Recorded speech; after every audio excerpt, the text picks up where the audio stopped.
Hello? Hello, Can you guys hear me? Elamin. Ah, is there background noise on my end now? Not at the moment.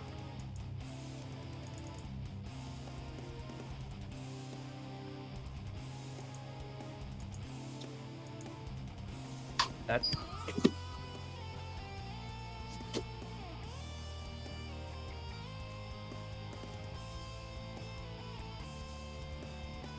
Alright.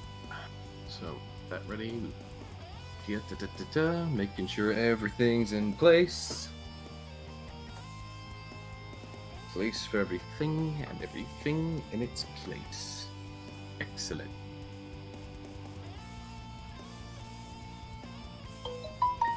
No, don't do that. There we go.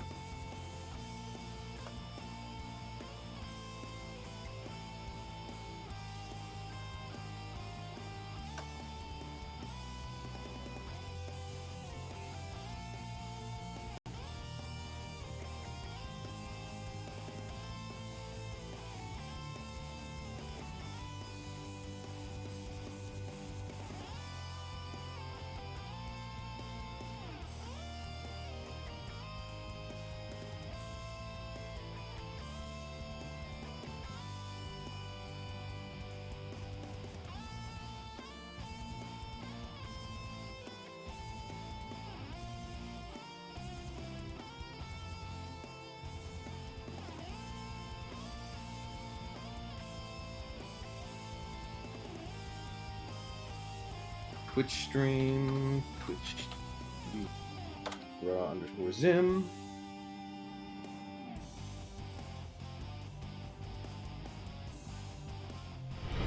Word of our community's acclaim spreads.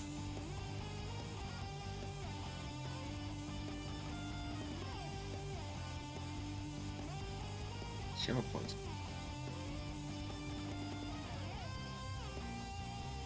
Join us as Fortnite presents Star Wars Rise of Skywalker exclusive. What the? That was 25 days ago. I'm behind. oh dear.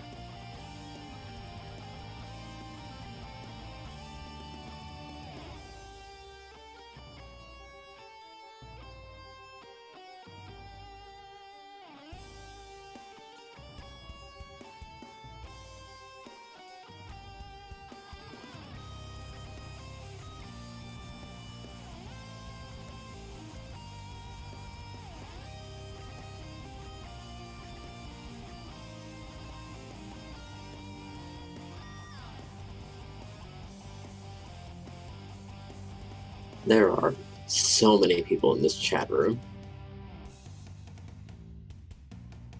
I've noticed.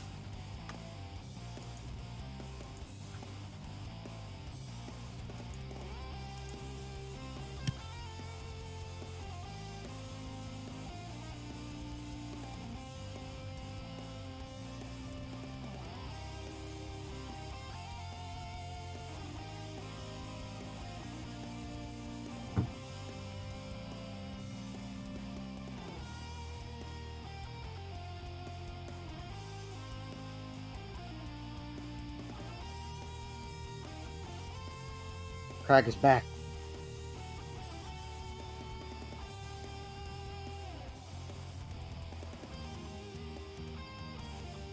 Welcome back, Craig. Always glad to have you, to an extent.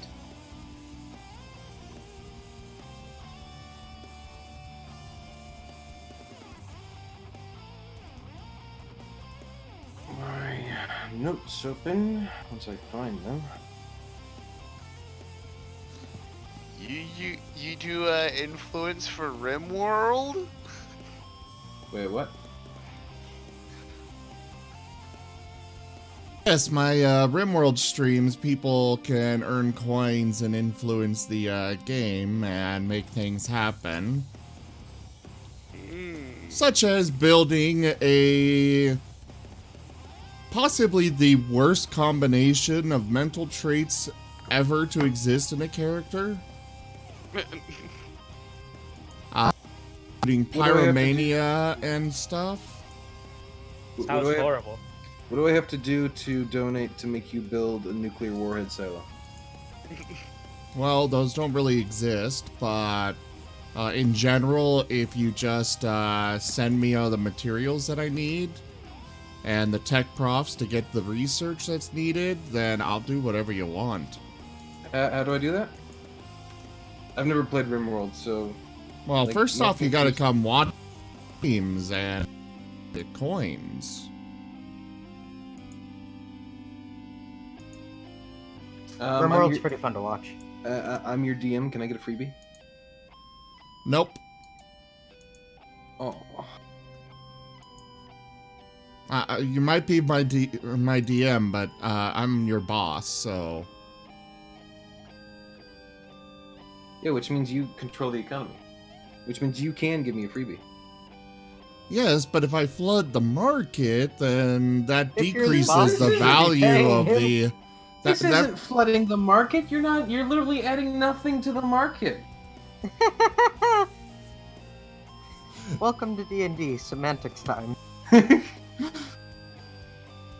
Yes, I am your DM, Gold King. I'm a rules lawyer. Oh, I've got plus 20 blood. And there is no way to get yourself fired faster. Oh no. Fired from what?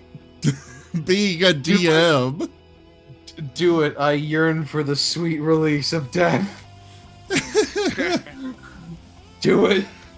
Oh Brave dear. doesn't End wanna my open- suffering. Are you killed? When you are a DM, you're killed when you renounce that position. Oh my. Yeah, that's how DMing works. Unfortunately, it's like a one of those executions where they line you up with like a bunch of soldiers and you gotta put a blindfold on. Yeah, whenever you become a DM, it's kind of like a Faustian deal. You get pain and suffering for the mild entertainment of others. Oh, you're an artist. Yeah. I must also state this is purely fascist. I mean, Fluffy here owes me, what, like 300 hours of slave stream time? What? Do I know? This sounds I have no idea. awfully- I haven't kept track of how much money I've thrown at you. This sounds unnecessarily sexual. It is... Do you know what my job is? I know what your job. Listen, I know what your job is. I have taken part in your services before, but slave stream time. Okay. You know what? Yep, I'll just I call- I I'll call- quit commenting there. I'll leave it there. Everyone call can draw. our- I call hourly slave stream. By the way, I would like to know for both the players and the audience, the hand cannon is not what you think it is. And yes, Miri, we know you should be able to hear me. Yes, Jaffer, Thaco is gone. Very much so.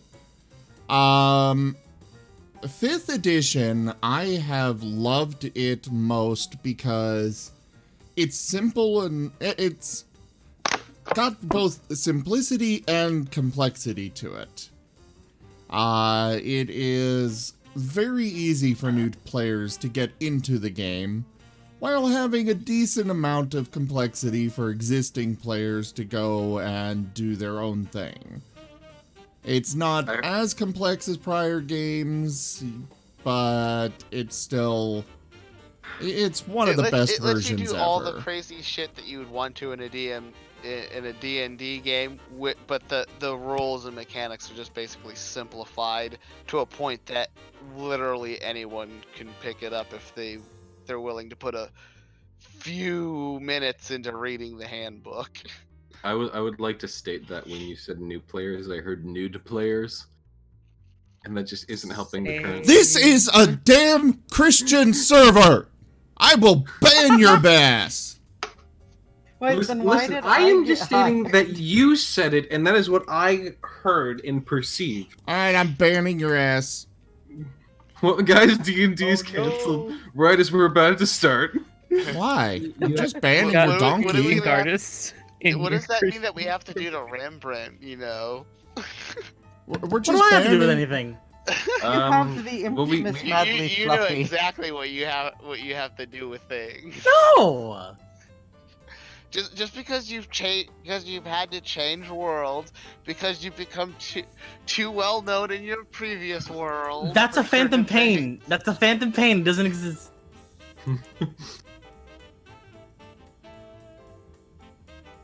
Well, anyways, everyone, hello and welcome back. I am Rozim, and this is Tales of Miraleth, Dungeons and Dragons. Yes, Lynx, yes it is. You can see our, actually, I don't know if those have been updated in a while, but, you can at least see the character names and their portraits to know who's talking in the bottom right there. They'll scroll through automatically. Crag is the best character. Though I will state that these are really out of date. No one is level 2. Are they Zale's still- in oh, there, yeah, apparently. Zale. He's not with us still. I need to go yell at somebody. I think with us being back, We we should probably desperately update need- those. To update. Oh no, the nuzzle woo. No, that's That a voice nuzzle crack. owo. Oh whoa. Learn to read. Why can't I pronounce it uwu? And I can then pronounce the UWW as uwu. How would you pronounce the U with the little symbol above it there? Ubu. Anyways, I don't know the correct pronunciation. this is Tales of Miraleth, Dungeons and Dragons. I will turn it over now to the illustrious and also rather special Dusty Doll for a recap. Thank God it's not me. Dusty, do you recall what happened a month ago? Yoo-hoo! I don't. Not in the slightest. I was too busy dancing and suggesting we buy pants for people who don't have them in nature. That translates to no. I'm low-key I don't know, that's a checking pretty our good recap. character sheet to see who doesn't have pants. We all have pants though, so Crag doesn't have pants. There are no pants on this Craig, bear. you are okay. The bear's not wearing, but Craig, you are absolutely wearing pants in the. I'm not wearing pants. I'm wearing skirts and leggings. You are wearing leg coverings, and that fits the bill. Yes, wearing- I would say unless they're see-through, they still count as pants. He's wearing jeggings. Yeah, Okay, I'm wearing well, jeggings and a It's skirt. we've already gotten off to a slow start, and we need to get going if we're gonna get to the special surprise for today. Ooh, a surprise. Yes. I'm excited. That sounds We have kinky. a few surprises as well as some previous donations that still need to come through, if I recall correctly. I will be honest, uh, I have no idea. well, there was the Dusty Doll, which we are now actually starting to get going. There was the Magic Teacher, who is still yet to show up. That is supposed to assist someone. And I'm not sure. I'm not sure if we got. I don't think we got the donation, but I'm not sure if we got the donation required for the guild hall. Because it's been like Yes, we did. we did. Yes. Are you just saying that because you really want it? No, I'm saying that because it took a couple days later, but it was fulfilled because I forgot Okay. to change it. So, you know, technically it was fulfilled. Okay. Fair enough. I'll give it to you. To Jeffrey, you cannot mess with this game beyond influence, but there are levels of influence. The more kind of coins that you pay out, the higher your influence can be. We have had people get wild magic. We have had people Wild Yeah. magic, yes. Yeah, there's been some fun stuff that's been done with influence, so don't worry, your influence can do quite a lot. Just be advised that both myself and Zim need to approve of it first. Yeah. Influence has changed the entire course of my character, so. Yeah, it Yeah, it has. It really has. As far as that goes, there is one kind of way that you can mess with the game beyond influence, and that is by completing the donation goal. But then it is the specific, like tonight it is a hand cannon. We have Which is no not what you idea. think it is. Yeah, exactly what Gold King I said assume there. it's a gun that shoots a boxing glove on, like, you know, like in the cartoons, you know, the punching glove, like, gun kind of thing. So before every stream, I need to come up with an item or something to happen, either an item, event, something that there's going to be a donation goal for. And I like to give it an obscure name that it's enough to be enticing, but it's not going to tell you what exactly will happen. Though each of them I try to make absolutely worth it. Like the Wand of Bears. Staff of Bears, it's in my pack. Yep, Staff of Bears. He summoned an owl bear with it once. I mean, for just a nat 1 or 20 to be rolled, if you get that in before we resolve the roll, or just, you know, whenever, that's just a minor influence. But we've got it going all the way up to game breaking that can do a lot of stuff. There's also things like a major you could use to give the entire party a heal. There's just a lot that you can do, and it's only limited by your own imagination and, you know, What tier gave me approval. Brave Hands? I believe the Brave Hands came from a minor. Sweet. A minor No, thing. a moderate. That was a A moderate. moderate influenced my entire character. Now, Also, Jaffers, you might not need to have us roll a nat 1 because if we roll like last game, our rolls were complete garbo, pretty much. Yeah. I must admit they do get bad rolls from time to time, and I do not I don't baby them when that starts to happen. I just let it happen. all right, So- let's go ahead and get You can going. use- One more thing to say for those of you that are new to our D&D streams. I normally do not, we normally don't interact with you guys much on voice to not interrupt the game itself, but we are still in the chat, chatting it up. Yeah. Angel there, you really need to change your name on Twitch.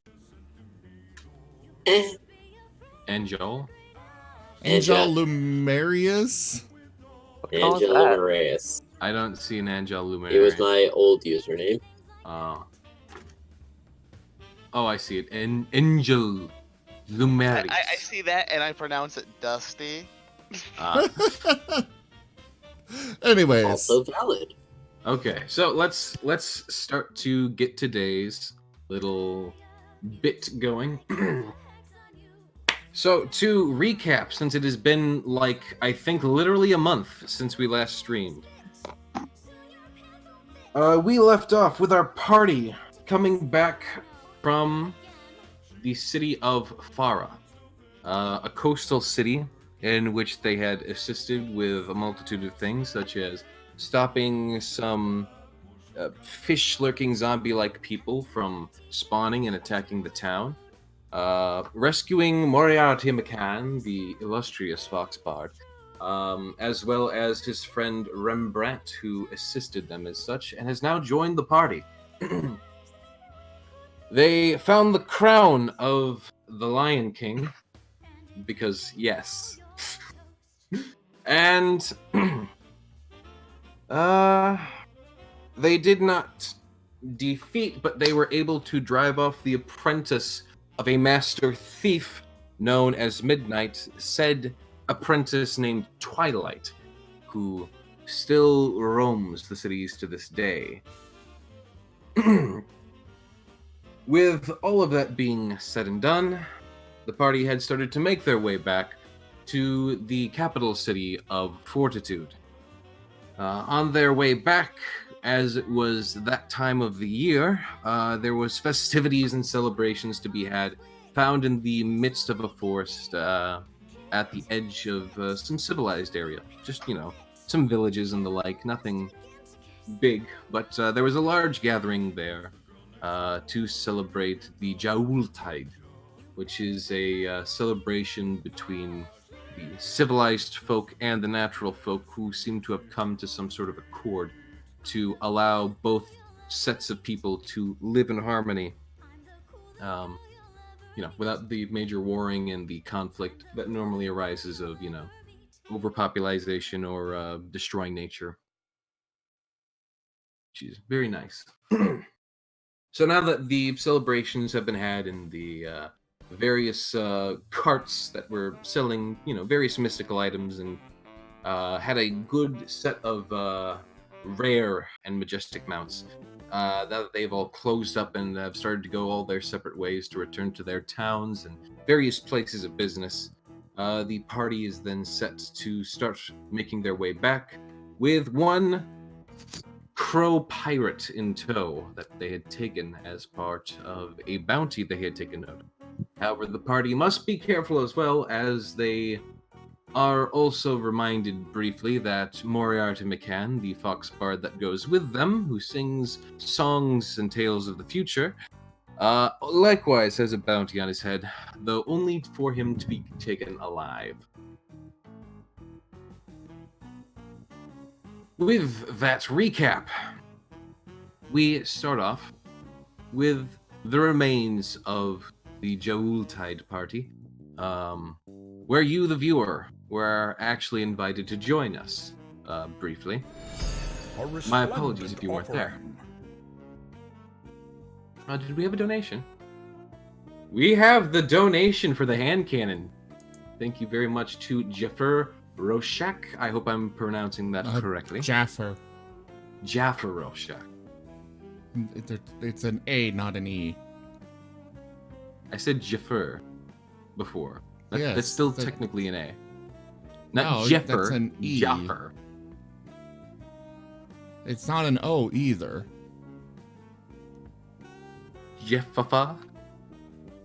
Okay. Roshak. That one doesn't really work so well for that. Dunham.com. Anywho.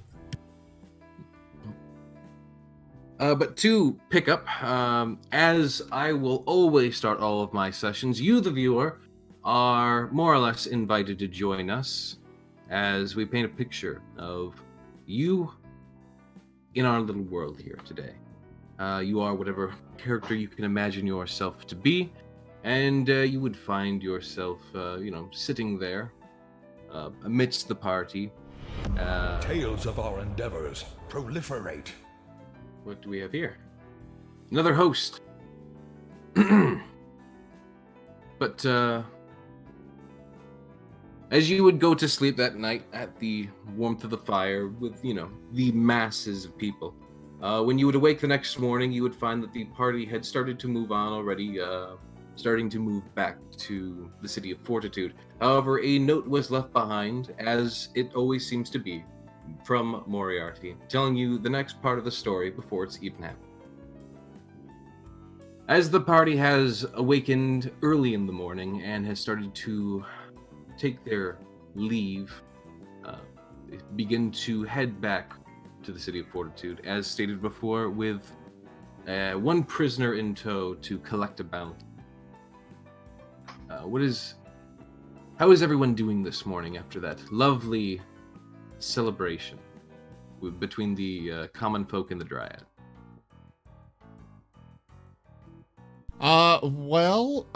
Risforn is going to wake up, as he's snuggled up against his, skittering chest.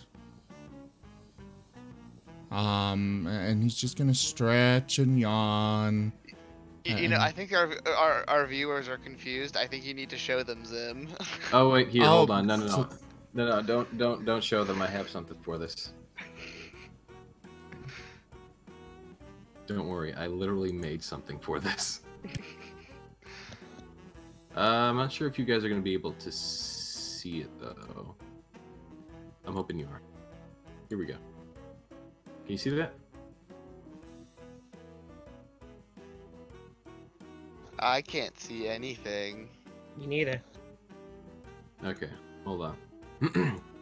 I'll just go ahead and take a random map here.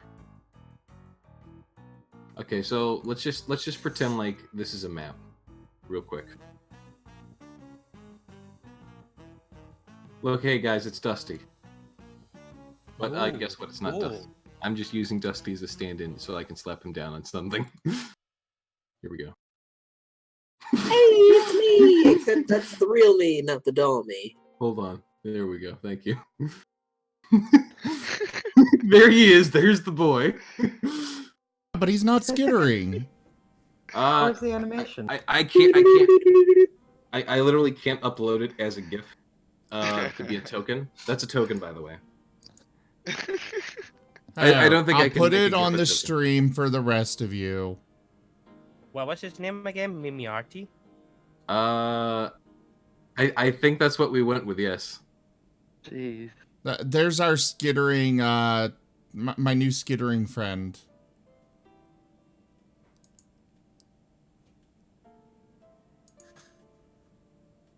That is by far the best art I've ever made. Oh, you could make it better. We need to get an HD version at some point. Indeed. With Anywho. high definition legs. Yeah, he's got the... Man, I can't wait for those high definition legs. Anywho. With that new little, thing that's joined the party, it is now Ristforn's latest pet, which he bought from a seller of pets who is a little disgruntled about losing his favorite pet, but you know what? It's money that he needed.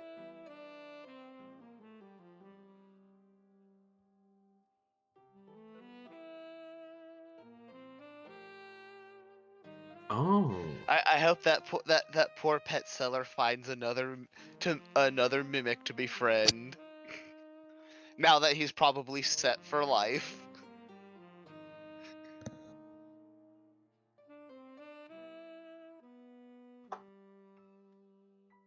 What about the rest of you? We've got Rembrandt, we've Wait. got City here, come on. Did I miss something here? What? We're tied up? Yeah.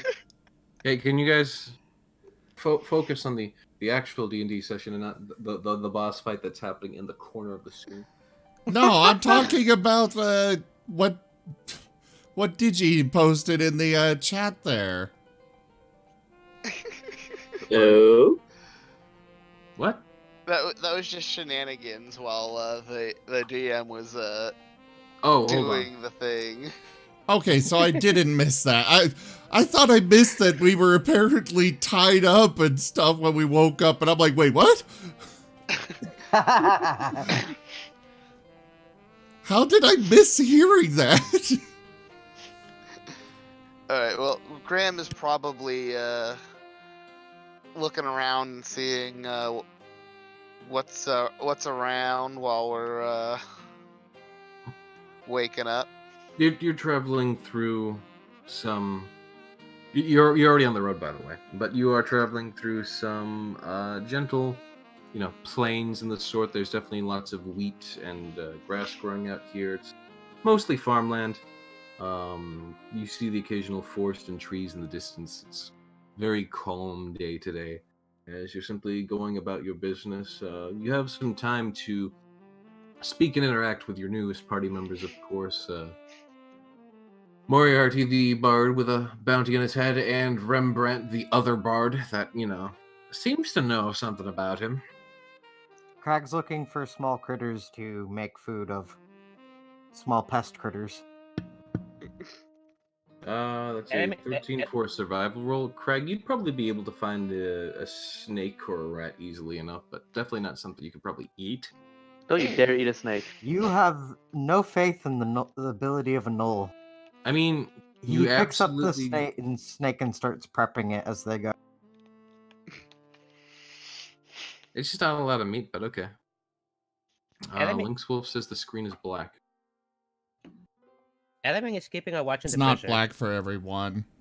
Yeah. But even still, You might be- I mean, D&D is mostly just listening anyways. Yes. We really don't have any maps up at the moment, and we probably won't for a bit actually. It's a more story based day to day until we get to the fun part. Well, Graham is going to be kind of happy today because he's slightly less insane thanks to the gift the Fae gave him. Yes, Graham does now wear a wreath, which,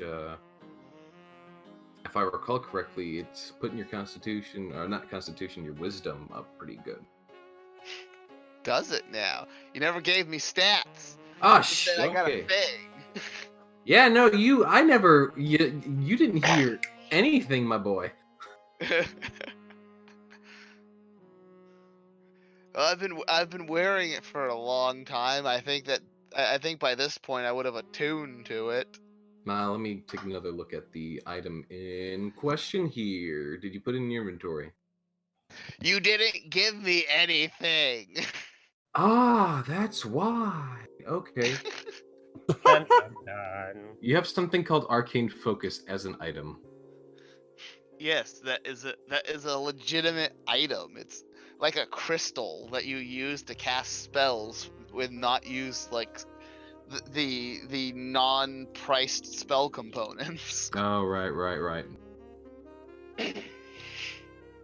Lynx, please don't throw your phone at the wall, by the way. Anywho. Well, Craig just has a snake. I have a snake too. Crag offers some Oh, wait, snake to never the mind. new bards. He says it's very fresh. McCann glances to it and then back to him. Did you cook it? It's fresh. Rembrandt looks at it, and he's gonna that say, means no. Rembrandt's gonna look at it and gonna say, it's still wiggling around.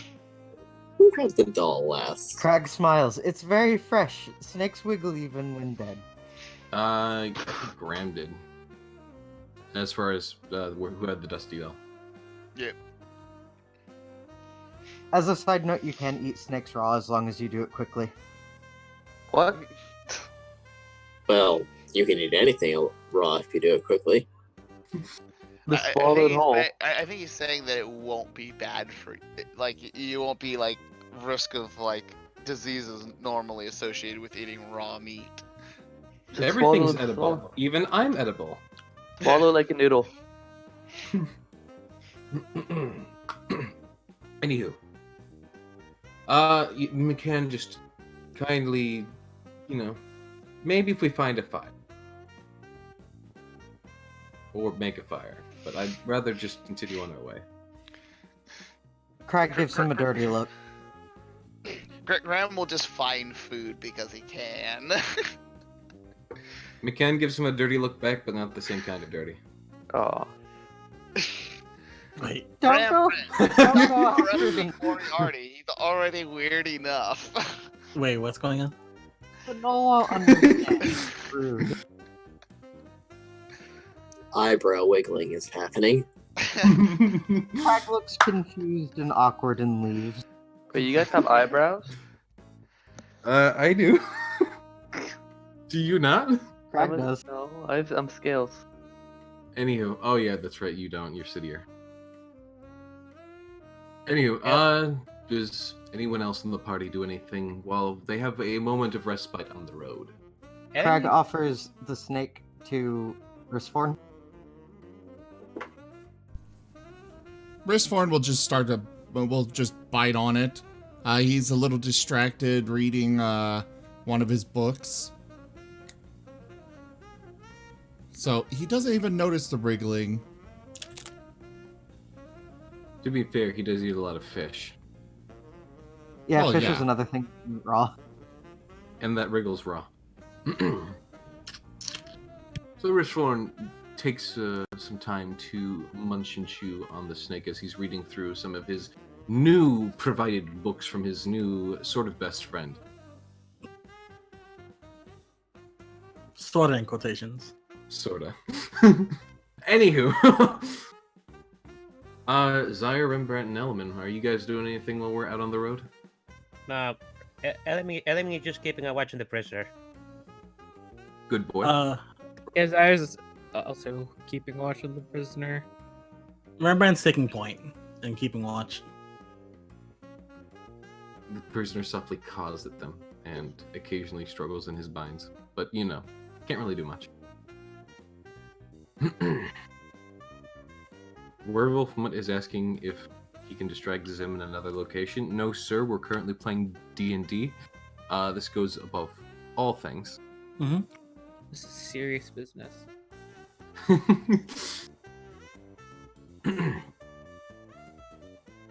To continue. So as everyone's moving, down the street, does anyone have any conversations? Have any things they want to ask each other? I'm giving you a moment to have some social interaction, should you choose to take it. Crag is pest. Sorry. Go ahead, kid. Which book is Risforn reading? At Wristform. Don't ask me. I mean, I've just got so many to choose from. Probably would start. He'd probably be reading through his Magic 101 books, for the wizard course. He's reading through the basics. He's not reading through the Magic and Magic theory books, which would have a more in-depth look at each magic as He's trying to figure out how to teach a null magic. This is true. He's Start absolutely real doing well. this. Become a warlock. Free magic. Anywho, so any comment about the book, or you just taking note of what he's reading? Just take a note of what he's reading. Okay. As you all continue on, it's about another day's journey until you finally reach the front gates of Fortitude. If you all would like, because you would eventually end up traveling besides a river as well, so I know most of you are apt at rivers. If you want to prevent from using your rations again, you're free to roll a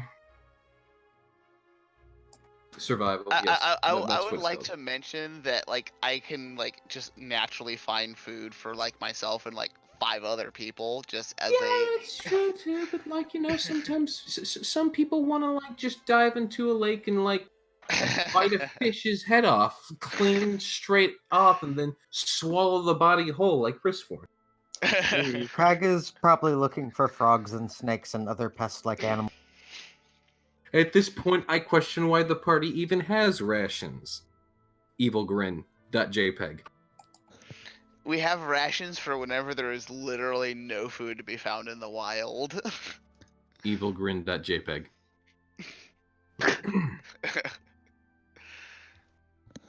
That was an easy boss, dear God. Half the party died. Anywho.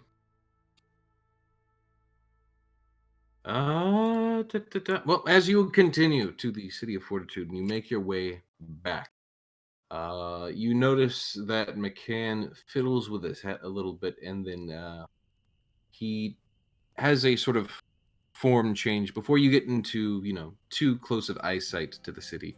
And he ends up looking like a cat, similar to Rembrandt. Most of his clothes look exactly the same. But now he looks like an orange tabaxi cat instead of a orange fox. But many of his features are just mainly the same. Does Hello. that even count as a disguise, Moriarty? You have a very distinctive face and clothes. And color. Quick, put me on his face. He slowly glances over to Eisen. I'm sorry, to Graham, and he just simply states, "Have you met the guards?" Graham kind of just shivers and Zaire will give a soft chuckle. So, do you know what the hell is up with them? Because they seem very unnatural, and it disturbs me greatly. Probably many things. Oh, sorry. Someone just added me, and I had to check something real quick. This is going to be interesting. Whew.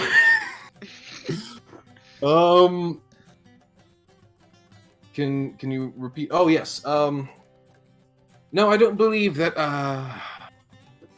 At least I haven't been shown yet the whole story behind that quite yet. It's very closely guarded. There's definitely something there. Don't get me wrong. Why would you closely guard something that creates morons? I don't know. I don't know why anyone would try to keep that closely guarded. Maybe there's more than morons to be had out of this. I hope so, because otherwise I'm very disappointed. Well, I certainly wouldn't hope so. If they could create more than morons, then that means they could do some pretty bad things. Enough morons. People are gonna do bad things anyways.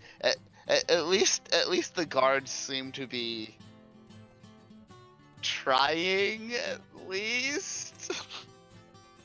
What? Quotation marks? You know, you can try, but just because you're too stupid to help doesn't mean you're not trying. All right. Well, because of a recent influence, I need to do something really quick. I just need to pull something up. So give me a moment, everybody, please. Take your time. Are we doing disguises now? I demand a mustache. I mean, you already have a mustache. Wait, hold on. Who's speaking? The doll. Well, Zaire has a magnificent mustache and goatee, just so you're aware. Zaire doesn't sound anything like Dusty. Shush! They kind of Gosh, sound. learn to tell bats apart, you racist. Wait, I've got it. They sound similar. Take me to Zaire's face. We'll be a double bat. All right, so. Boy, oh boy, here we go. So, I need Zaire and Element to roll me perception. Perception? Perception. Is Crag rolling perception? Nope, Zaire and Element, specifically. Not bad. And not bad. Can I roll perception too? You may not, because you are basically walking forward. Oh, okay. Zaire and Element were the only ones who stated that they are keeping an eye on the prisoner. And the prisoner may or may not be influenced right now.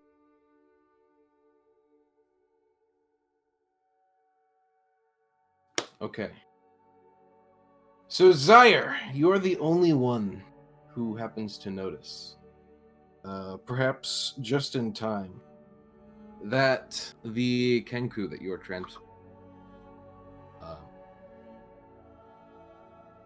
slips free of his binds via one means or another, and quickly goes to lash out at you, but because you notice that, you're able to attempt to block.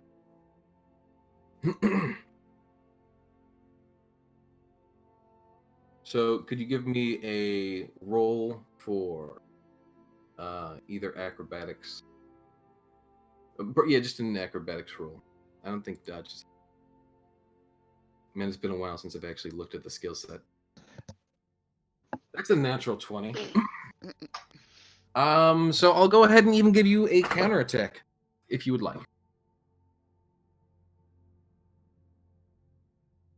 The pyromaniac bat having a counterattack is dangerous. It is. I'm going to do a non-lethal whack with my quarterstaff. That is the most druid/monk thing ever. And we have a natural no. 1. Zim, can I get a fumble card? Here's to new beginnings. Dun, You failed at monking. Dun. From a natural 20 to a natural Welcome 1. to the duality of D&D. You should probably explain what's happening. Because we do have some new people here. Whenever we get a critical success or a critical failure, as far as combat goes, we have a deck that Zem keeps for effects to possibly happen during these critical hits or critical fails. Oh no. It was a feint, I swear! The target may make an attack of opportunity against you. If they miss, you may make an attack of opportunity against them with advantage. Oh. I hope you have good AC. So what we're about to see here. I'm just waiting for the bard to aggressively play an instrument in the background, not gonna lie. Rembrandt, do you have an instrument? I'm a singing bard. I gotcha. Okay, good. Don't play it just yet. Oh, damn it. You don't know about the situation going on at hand. Right? Also, make sure if you're gonna play anything, it's royalty free. Ooh, okay. Yeah, gonna stop you right there. Royalty free music. That's how the stream goes. Aww. Gotta follow Twitch rules. If you were about to put on something like, Pirates of the Caribbean, we'd all be fudged. Now I gotta change my fucking. Damn it! No, stop! Don't get Disney on us. They own half the entertainment. Probably more at this point. Anywho. So if Disney and Oprah got into a war, who would win? Disney. 100% Disney. Disney is about to spend $4 billion on Spider-Man. Yeah. Well, I thought it was 5 to 10 billion. Sony offered them the movie rights for $10 billion, and it sounds like they're countering with $4 billion. But it looks like they might actually spend $10 billion on Spider-Man, which is ridiculous for one character. You would think so, but Game Theory did a whole thing about it. Anywho, it would make him the most valuable single character in all of history. Give it another couple years. I'm sure someone's going to pay for Darth Vader or something. Anywho. This guy's attack. What is your AC's at? It is 13. So because this is actually basically combat now, initiative. Yep, that would be a hit. Well, first we're just going to resolve this little round here, in which I need to add him to the combat. Boop. There he is. Oh, he's at the top. Is there a map we should be seeing right now? There's no map. Okay. This was of the mind. This has happened due to an influence. This was not planned. He got a nat 20 on his initiative. Holy shit. Does mine beat him or not? I mean, it does, but he got a natural 20, so I think he's even above you. I think.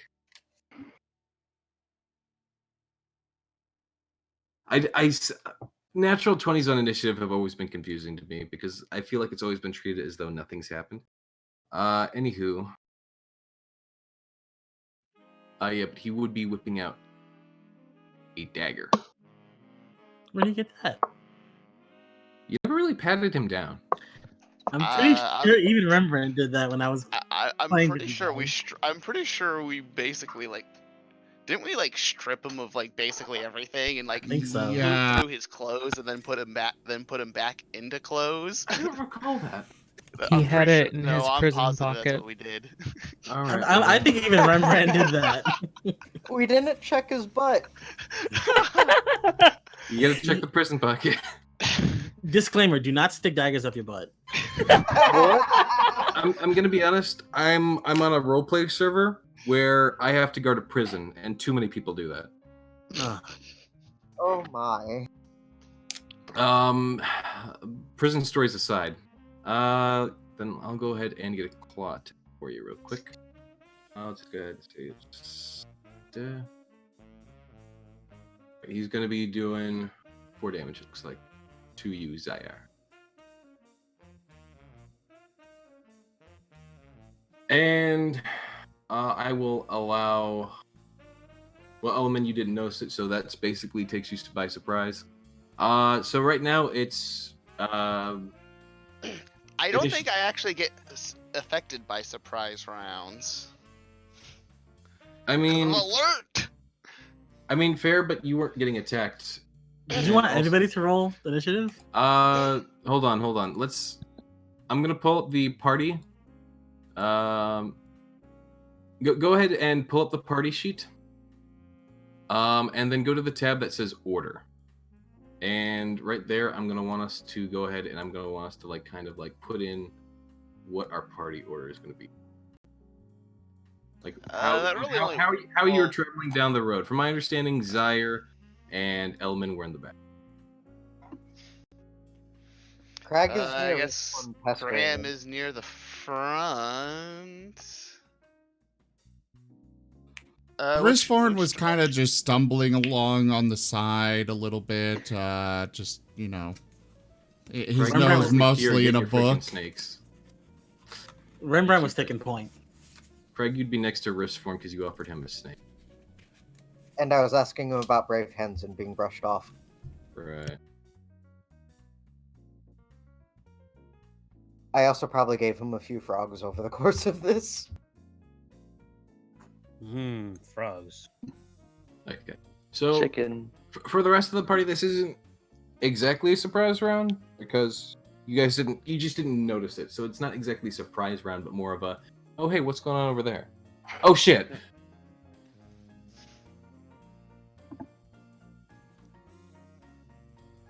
But pull up the freaking card here. So that's gone and happened.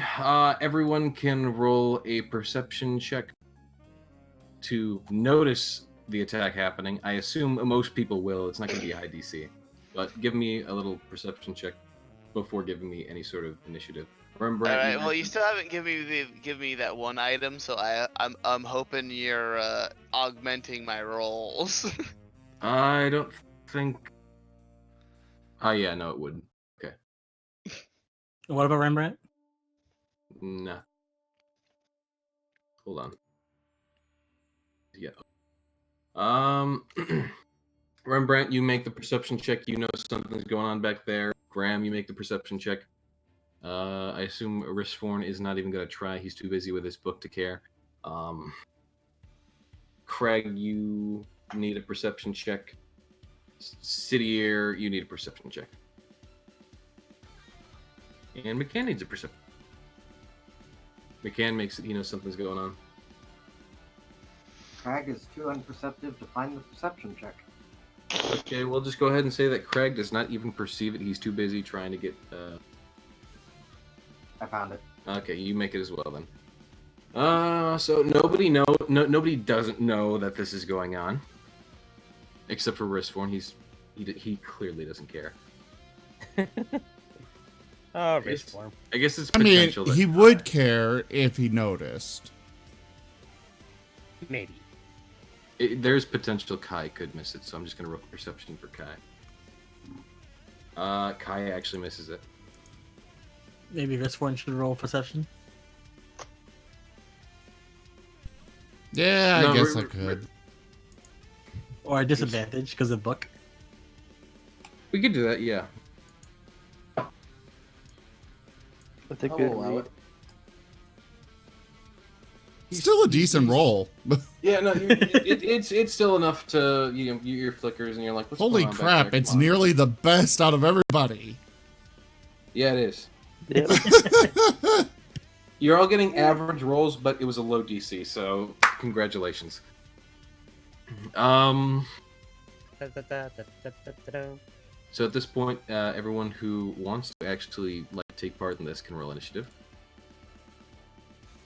If you haven't already.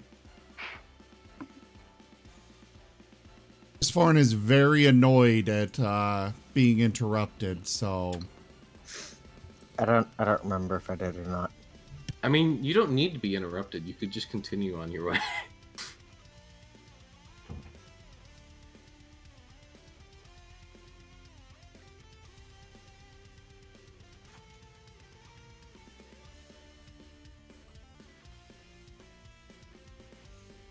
So if that's everyone, which I believe it is, except for Kai, but Kai literally is the only one that didn't notice because she got a really bad roll, I'm afraid. She's probably munching on some snacks. Some snicks. Zim, go over to him, pluck his feather, put it as a bookmark in your book, and say you get this back after you're back in there. It's dumb, but okay. I like it. All right, Graham, you're the first one to be Johnny on the spot, despite the Kenku actually having a nat 20. Go ahead and let you go first. All right. Graham is going to rush Kenku and try to kick him in the face. Oh. Going for that roundhouse kick. Aren't you like really short? I don't think. Well, I mean, Graham's like 4. I think like 4'5" or something like that. He's a rabbit. He's got them He's a hops. rabbit. Yeah. If a rabbit can't jump, the world is doomed. Nat 1, nat 1, nat 1. That's Really a natural attack. Ooh.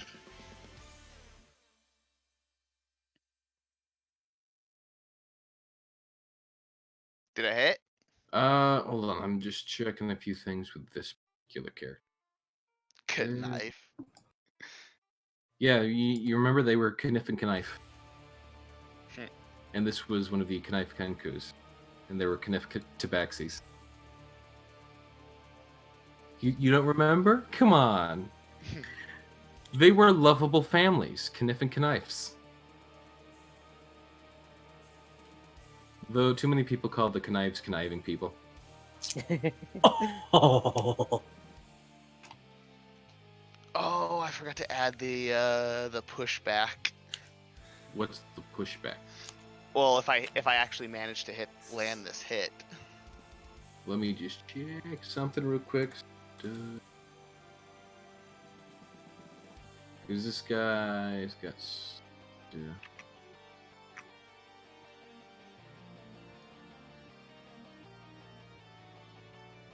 Okay.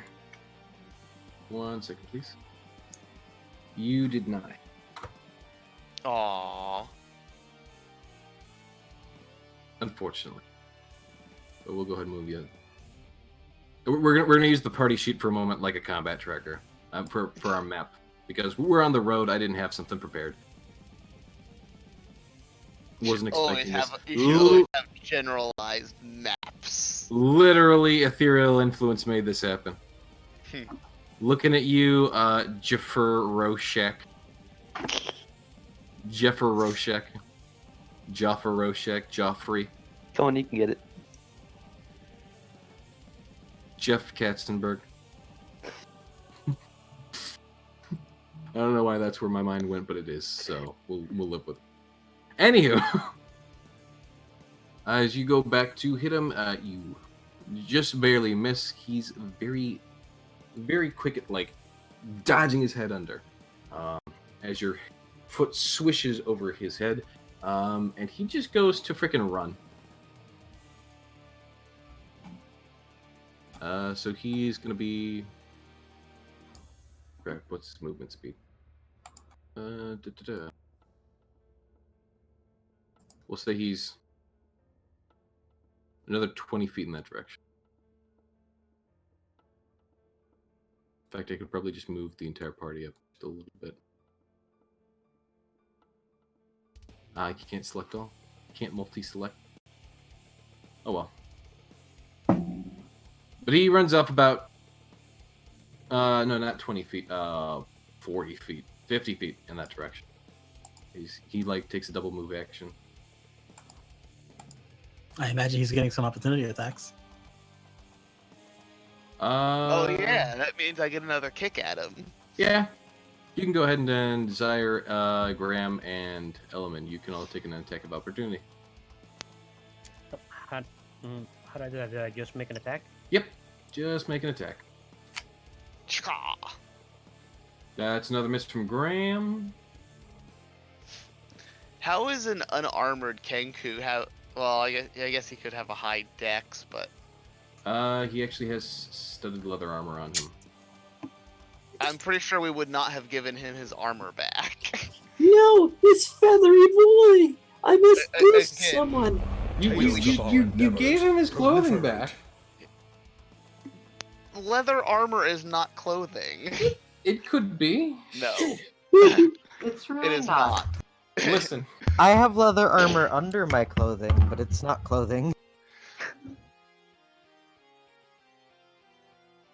So you might want to modify it. Listen, I don't recall you guys taking anything for starters. I specifically we said. Element, you hit a javelin attack. Does 9 damage. We literally strip searched him to make sure he wouldn't have anything on him like this. He had armor in his prison pocket. I assumed he had, I assumed he had nothing. Because you didn't say he had anything. Yes, we failed. I mean, didn't think you guys would take leather armor when you got better armor. My apologies. I'm Well, a we wouldn't bad have DM. we wouldn't have let him keep it. He's a freaking criminal. I demand his AC be modified properly. I demand him to get plate armor. No, don't do plate armor. That'll remove his dex. We need to get one of those like court note takers for our Yeah. D&D. Hey chat, could I hire one of you to like take notes for me? I used to do that for the other game. Really? Yeah. Do it for this game. I had to be here for the sessions for that. Yeah, what do you mean you have you're here? Yeah, I am. And I will be. I have no school Wednesday anymore. Okay, cool. Anywho, so that's 9 damage to our Kenku quote-unquote friend. I don't know why that didn't apply. Did you roll it onto him? Doesn't look like it. Nonetheless, I've added the wounds to him. So where's the marine armor? What? Suro's rifle says, so where's the marine armor? And I'm not sure if that's a reference to Fallout or if that's something else. Anywho. That's a Rimworld thing. A Grimworld, okay. Not Grimworld, Rimworld. Rimworld is. Anywho, to continue. That's the end of the Kenku's turn, so it's McCann's turn. McCann quickly pulls out his lute, gives a nice little strum. He gives Bardic Inspiration to Wristforn. Wristforn, you may add 1d6 to your next roll. Actually, hold on. What level are we? I think we're still level 4. Yep. Yes. Okay, then it's 1d6, yes. I'm level 5. Oh, yeah, that's right. You got to... No, you're level 4. It's I crazy. had you convinced for a moment. For half a moment, because I did give bonus XP to people for doing the roleplay. And both you and Craig had gotten a bit of them. By the way, don't forget, especially for our new players, the more actual story impact and participation you have in our little stories, the more interactions your character have, the more likely I am to give you bonus XP. Sounds amazing. Yes. So do things. Anywho. So yeah, Restforn, you have an additional 1d6 to your next roll. Hey, look at that. It's your turn. You have an action, mister. That's a bonus action. Risforn is going to walk over exactly like Rembrandt suggested. You have to travel 60 feet. Actually, you have to travel 70 feet. Fine. Instead, I will throw. Let me double check this. Don't throw the book. Yeah, Shadowbrine 2, we do have 2 new players for this group specifically. And that would be Rembrandt and... Oh, wait, Dusty technically doesn't count as a new player, but he's here. I'm a new player. I'm an animated dancing doll. I am level 0, and it's gonna stay that way. Roshek, we did meet the hand cannon donation mark. You only need to donate $6. You donated 10. Restforn, your Chaos Bolt misses the Kenku as he ducks and weaves. You can add an additional d6 to that, though. If you want to. God damn it. Still misses. Well, that's it for my turn. Did you modify the armorless Kenku's AC? Even if I did, he would have missed. But for story purposes, I didn't. Crag is going to cast Ensnaring Strike and then take out his bow. What is the range on your strike? It's a modifier to my arrow.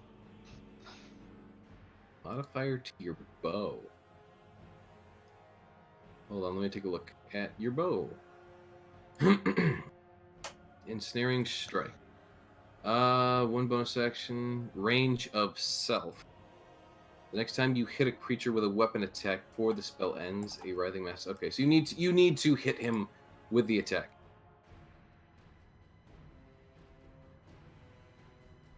Forgot to do the thing. Please remember to roll onto the combat track or the token. I don't know if rolling on the token in here. All right, take whichever one of those you want. Yeah, both of them would hit. So you may go ahead and roll damage. And then Ensnaring Strike will also proctivate. Let me open it again. Alright, so... I'm hoping to not kill him. The target must succeed on a strength saving throw or be restrained by the magic vines until the spell ends. A large or larger creature has advantage. If the target succeeds on the save, the vines shrivel away. While restrained by the spell, the target takes 1d6 piercing damage on the start of each of its turns. A creature restrained by the vines or one that can touch the creature can use this action to make a straight check against your spell save DC. On a success, the target is freed. So, strength check against spell save DC. I believe, yeah, he makes the strength saving throw right away. So let's go ahead and roll that for him. What is your spell save DC? Doesn't Craig have something you can roll onto him for that? I have no idea. Restforn, help! I forget how to be mad. Isn't it like 10 plus magic level or something? What's my magic level? I think that is... No, it's 8 plus your level plus your spellcasting modifier. What is your spellcasting modifier, Craig? I believe it's proficiency. Yeah, proficiency, that level. I was thinking about it for a second. Oh, yeah. Right, yeah, proficiency. Sorry. So 10 plus whatever your wisdom is. No, proficiency. What? Yeah. Yes, proficiency is at a +2 right now. So 12? Probably. It would be 8 plus 4 because your level is 4. So that would be 12. No, plus... not level, it's proficiency. Oh, okay. Then I don't think you're proficient with magic yet, are you? His ranger don't spells already, yes. Okay, so what is the ranger spell proficiency then? What is your wisdom modifier? His wisdom 2. modifier is 1. Sorry, 2. You're right, it's 2. Then it's 12. Shadowbrand, we are using something called Fantasy Ground. It's very nice. Yeah, it's got a lot of automated features with it to make playing in D&D a bit easier, though we still have moments like this where we're faffing about trying to figure out how to do things. It's in character. I'm going to say one way or another, even though I don't exactly know your DC, I'm pretty sure he breaks it. So he as the vines start to like wrap up around him, he very quickly kicks at the dirt and ground with his talons and shreds them apart. But he does have an arrow like stuck into his shoulder. I threatened to tell his mother. Crag curses in Nolish and then yells out Kai's name. Hopefully get her attention. Kai's attention is drawn directly to Crag.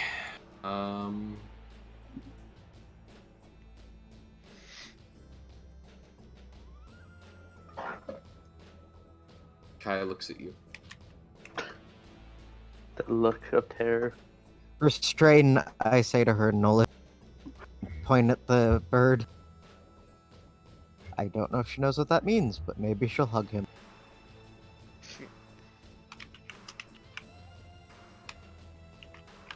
Considering it's Kai, you might get a better result if you just told Kai to hug. Kai hug in Nolish.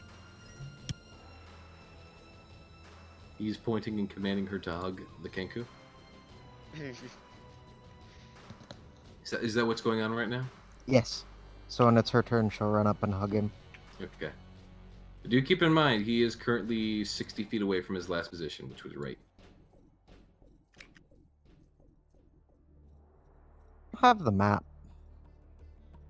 There is no map. It's the party sheet. We're using the party sheet right now because, again, this was not planned.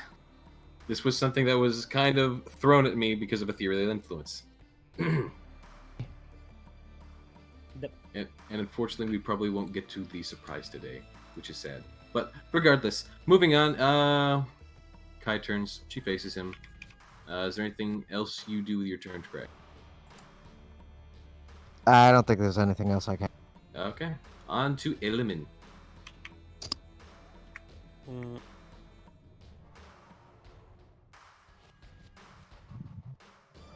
Elimin throws another javelin, and it hits. Please, again, roll onto the individual in the combat tracker, please. This allows... What is that? Sorry. You don't know what the combat tracker is? No. We've been playing this for how long, and you haven't been using the combat tracker? No.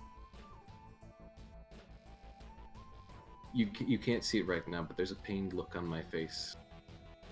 An expression of disappointment. Yes. Anywho, I imagine. in the top right corner, do you see two little swords clashing? Yeah. That's the combat tracker. Click on it. Ah, I see. It gives you all the initiative. It shows you everything you're gonna want to know. I suggest using it from now on. Now, please take your attack roll and drag it on top of the Kenku, and Fantasy Grounds will do the rest.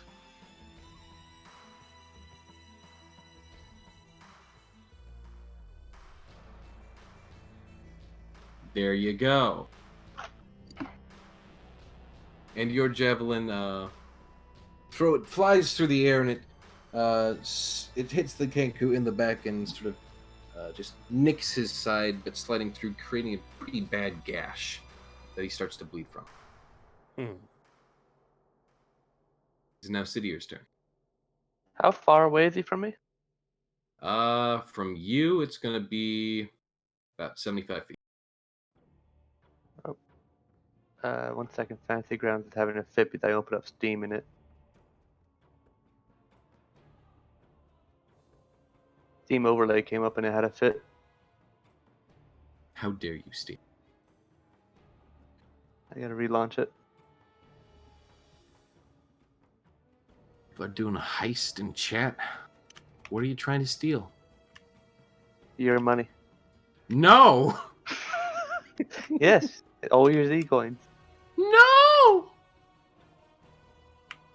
Zim, stop them. I need them But to why? influence other D&D games. I must influence the other D&D players and make their lives miserable. I mean, there's only one other group.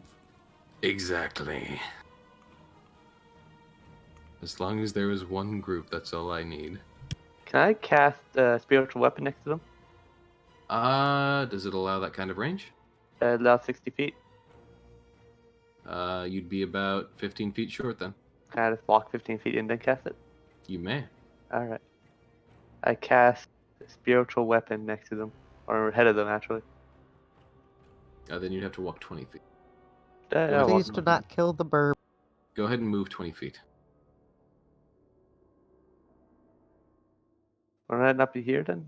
Yeah, that's 25, but I'm okay for you overachieving. I wish to cast a spiritual weapon ahead of them. Okay. So go ahead and paste slap down spiritual weapon so I can see it.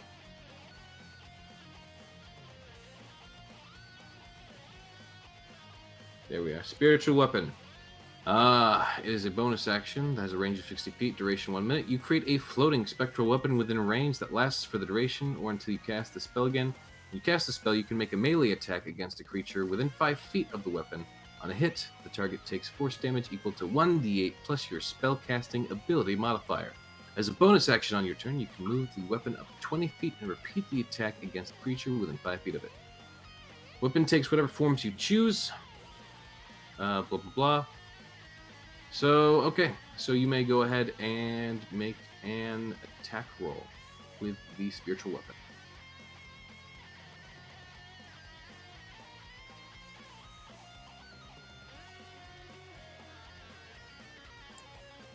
Wait, I have a question. How did Kai not notice him breaking out, given that he was tied to her? That's right. He was tied spread eagle to the back of Kai. I'm confused now. She was too busy chewing me and noticing that I did not stop yelling. He left a straw pillow in its place. To be fair, the Kenku has a decent stealth modifier too. That's fair. And Poor Kai. to give you a full to give you a full insight as to what the ethereal influence was, you apparently didn't tie him down properly. Oh my. So he was able to very easily slip out of the binding. Does that sword hit? It does not actually. So the Kenku, he's running, he sees this sword appear in front of him, and he just kind of does this sort of like slide underneath it, rolls forward, and kind of like quickly picks himself back up. Is that going to evoke attack of opportunity as well? That's a good question. Does the don't believe spiritual it weapon? does. I think it does, doesn't it? No, the spiritual weapon isn't an actual person. That is true. So the spiritual weapon will not get an attack of opportunity. Oh, wait, thought it you was. mean for them leaving its threat range? Yes. Yeah, That would be something the DM would need to decide. I think it would. I would mean, say it is in- kind I of don't a think it- sentient weapon. I Yeah. would say in this instance, it would not, because he is basically dodging through an attack, and to simply say that it can just instantly attack. I mean, Except if he's dodging, then he can only move 30 feet. then that would move outside of its range. But if it would still be he wouldn't be able to get much further away. Yeah, not that much further, but outside of its 5 feet, probably.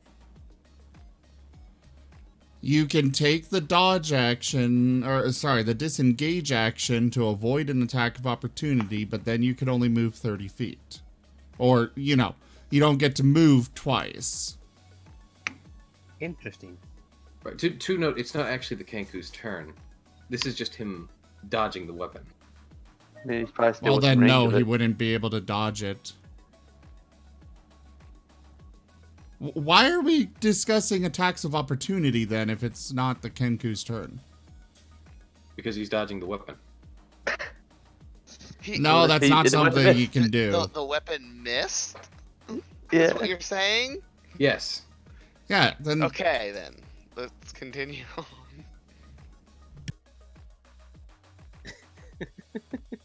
Okay. It would probably then be Rembrandt's turn, I believe. How far? How far is he from me? From you, he is. Oh God. And he is a solid 80 feet. Rembrandt is going to move 30 towards him. Go ahead and move yourself. He's going to take the dash action to move another 30. And he is going to use his racial ability of feline agility to move another 30 and impose himself in front of the Kenku. Okay.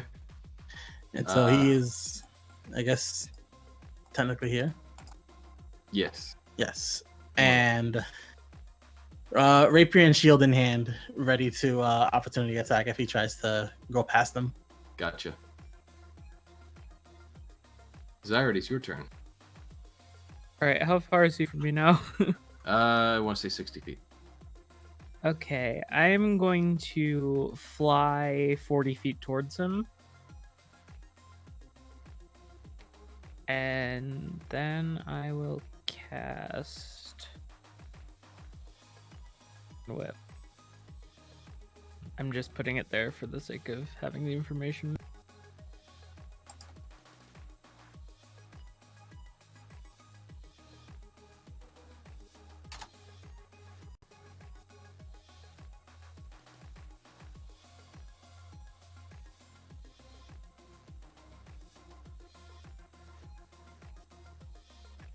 But I'm pretty sure that's a miss anyway.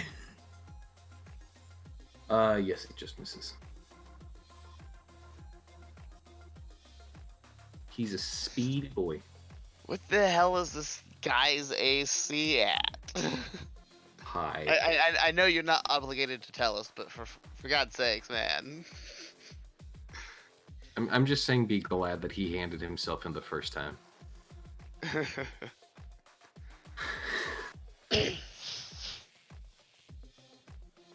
It is now Kai's turn. What is Kai's movement speed? 40. Really? Yeah, she's a bear. Okay. Kai would then be able to use her entire turn to get into range of him. Yeah, I don't think you can outrun the bear. Can she roar at him or something? Well, I guess her Grapple him. intimidation. Grapple! Can she grapple him? Because she's going for the bear hug. I mean, she would have to use a sprint action to get there, so that would use her entire turn. Alright, that's fair. She is getting ready for the bear hug, though. I don't know why Snowy's in here. I don't think we're using Snowy. Not right now, no. Yeah. Grammet is back to your turn.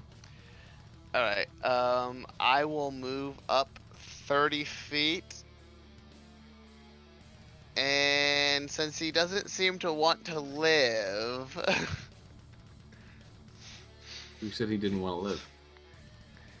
Well, he's running from us. I mean, that's only going to end one of two ways. One of three ways. You actually get a hit on him. Go ahead and roll damage.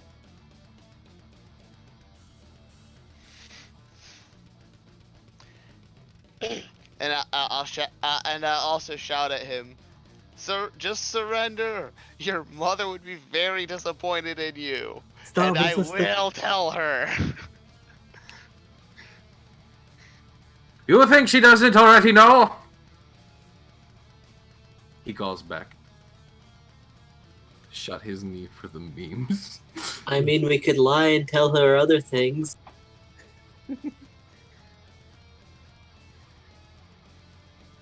That would just be bad form.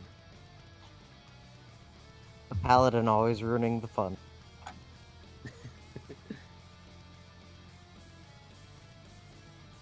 Pat, you're a good person. Oh, Anywho, thank you. it goes to being his turn. And as he sees Rembrandt, Rembrandt, how far in front of him do you go? Is it like just 5 feet in front of him? 5 feet in front of him, yeah. Okay, yeah. Within melee range. So he's gonna go ahead and he's gonna like take an instant dip to the right, and he's basically gonna go straight. That takes an attack of opportunity from you, Rembrandt, and debatably from Magic Sword. Isn't Kai next to him as well? Yes, Kai yes, is I next suppose. to him. Yeah. So Kai is an ally next to him, so I would get sneak attack, correct? That requires flanking, yeah. Okay. May I perform the attack of opportunity? I'm gonna roll a d20. You may not. Oh, okay. I'm sorry. Can Kai perform a hug of opportunity? Kai may. Rembrandt, you hit the Kenku. Okay. This is non-lethal damage. Oh, Okay. That's fine. Another loyal devotee. I still think force damage should be. Kai is It going can to be take if you- any chance she gets to give him a hug. She It is can very be if you- dedicated to that command. What? Hold on. Power Stone 05. Why do I scare you? Why, oh why, would I, the illustrious Foxbard, ever scare you? I just need to take this moment to address the chat real quick, because someone has called me out and has said that I, in fact, am scary. And I need to know why you find me as a scary individual. but it's on the way. Said it's not. Anywho, happening. please continue, everyone.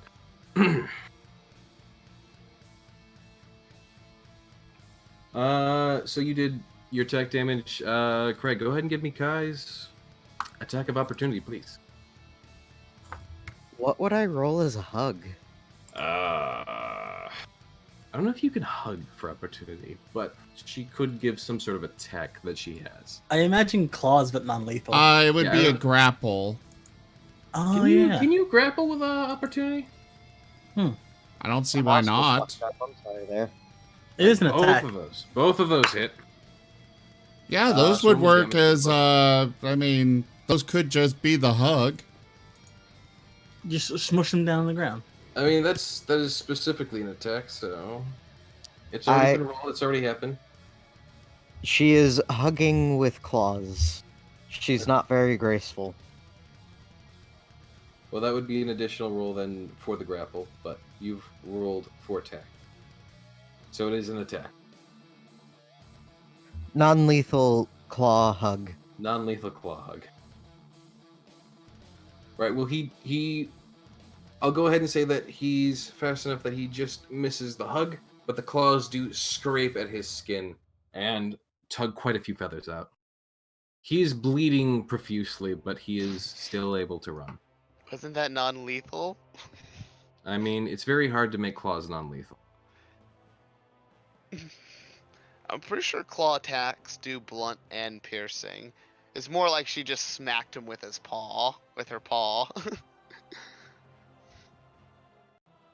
I mean, given that she was okay, you know, I'll be nice. I'll say that yeah, she hit him with the blunt, with like she more smacked him than actually got a nice clamp and hugged him.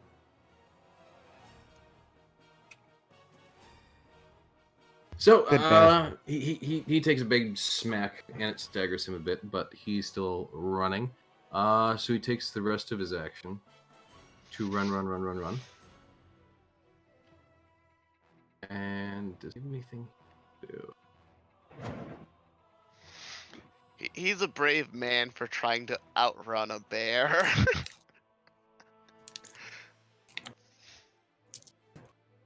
So he's going to make his way into a field. and then he's going to attempt to stealth. Well, he already used his action to dash. Yes.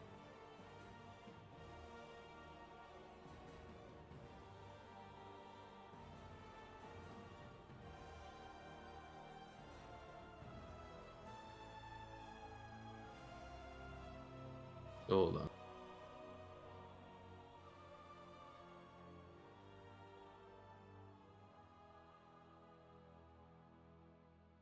All right. So he kind of like tries to more or less dive into the very sweet fields and grass and all that. Is that is your current location? Is basically just wheat fields, tall grass, and all sorts.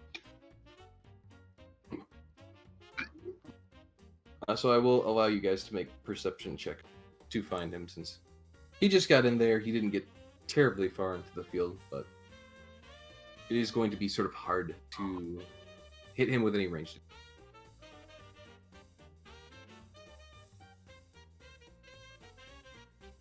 Zaire, he's gone. Kai gets advantage on smell perception. I'll allow that since he's bleeding. Did you already just say smell attack? No, smell perception. She's perceiving the blood like a I got you in my sights.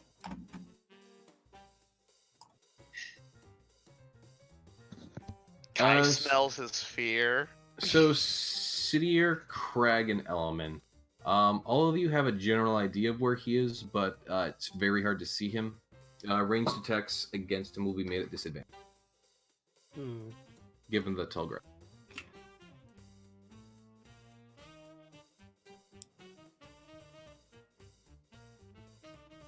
And is Riftforn even care? Sorry, what?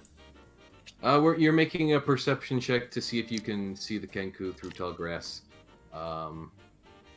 Graham cannot. Can I just wander through the tall grass until he pops out? Sure, but you're gonna need to walk approximately.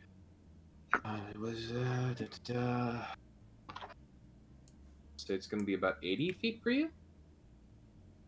Oh, well, apparently Riftforn does not see. Both Riftforn and Zaire have lost. Oh no. What about I think Rembrandt? Graham's lost him too. How far is he from me? No, Graham, you kind of know his general direction in the field, but you would make any sort of range attack a disadvantage. All right. You didn't net one. Only people who've net one are like, oh, they're gone. Riftborn. Rembrandt sees him, right? Riftborn goes back. Book. Yeah, Rembrandt and Kai. Yeah, both Rembrandt and Kai still have a good sense of where he is, and either of them, well, Kai can't really make a ranged attack, but Rembrandt can, definitely, if he has a ranged attack. Okay. Make one proficiently. Oh, I should have hopped on Kai. I don't know if Kai would like that. A lot of people should use Kai as a mount more. I mean, I mean, to be fair, Kai kind of lets people ride on her a lot. Like prisoners. I don't know if is in the now. middle of her, command that she would allow that, though. And Moriarty just, kind of casually walks around and then just kind of glances off the way he went and is like, You guys kind of want him alive, just saying. That's why Kai is hugging. Right. Can Rembrandt ask you for something like in a fast manner? Sure. He'll ask Moriarty for some inspiration. What kind of inspiration? The bardic kind that gives a D6. What's that? Oh, well, when you go out to the store and you buy your PHB, it's one of the. Continue, please. I've never heard of such a thing in my life. Moriarty, play me a jam, please. quickly strums on his lute. Thank you. Dusty clambered on top of Moriarty's head, ready to dance. He's just He waiting should for be. the I tune. thought he was with Graham. He He is was in Kai's everywhere. As he plays his lute, though, the music seems to be more inspiring towards Sidier, and Sidier gets the bardic inspiration. Oh. Woo! He dances regardless. Dusty, you may choose where your bardic inspiration goes. Oh no, he's just dancing in general, unless someone specific wants it. I mean, you're literally an item. You're a sentient item that can give bardic inspiration, so it's your call. Well, he was just having fun since someone was playing a tune. Okay. No bardic inspiration from Dusty Doll this turn. Proceed. It is now Riskforn's turn. Riskforn, you have lost your enemy, but you are still able to take various actions, like reading a book. Can Now, I teach Kai to quick play an question. instrument? Yes. Would magic missile catch him? You're not able to properly form a target, so I don't think you would. Unless magic missile literally allows. Unless it literally allows you to fire. Oh wait, blind. I have to see. I think you need to have visual. Yeah, I Can we have set to the be entire able to place on see fire? him. Unfortunately, you're not one disqualified. Yes. Also, Unfortunately. I forgot to recharge it after. Let's see. Can how I many teach did Kai to recharge? magic missile? So 4. Kai barks. 5 missiles fly out. I see Kai is arcane spec, apparently. Apparently. Well, I guess Riskforn will keep an eye out and just kind of watch everybody else try and find the Kenku. And he will ready a cast of magic missile if he sees the Kenku. Gotcha. Can I attempt the perception roll again? You may. But if you do perceive him, you're not allowed. You do have sight on him, and on your next turn, you may be able to cast with disadvantage. There's... Why can't I cast at him now?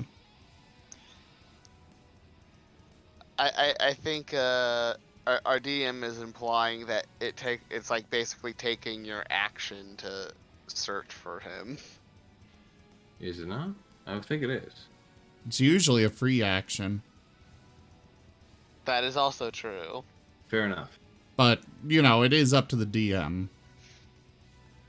I'll allow it. You may roll at disadvantage. There is no. All right, there I is will no- roll. Be rolling at disadvantage No. either way. I will roll at disadvantage. There is no rolling at disadvantage. Shh. Okay, now roll that damage again, and the lower of the two. There's no. That's not rolling with disadvantage. I rolled with disadvantage on hitting him. Fair enough. It's just, you know, automatic success no matter what. So, you know. You see a bit of a puff of feathers come up from the field. But Kai is excited. I love my wand of magic missile. Kai is very excited about the puff of feathers. Bless you. Craig, you may proceed with your turn. Also, thank you. I'm rolling at disadvantage, right? Yes. If you're doing ranged. Crag pulls out his bow while following and tries to hit.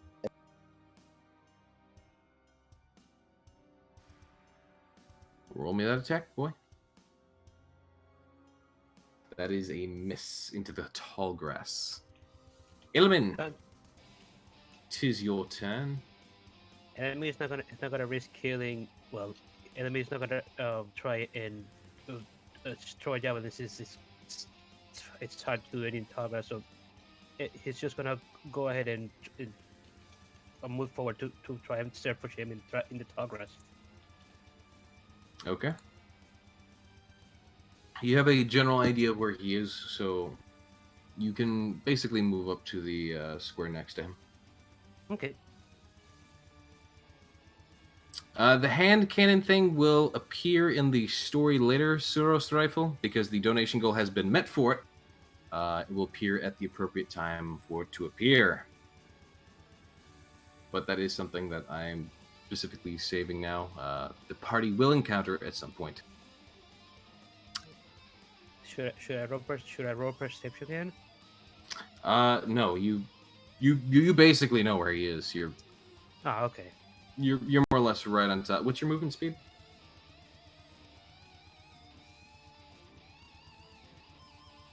Let me check for you. Movement speed. You don't have a speed written down. Yeah. I'm sorry, Elman. You have 0 speed. You can't move.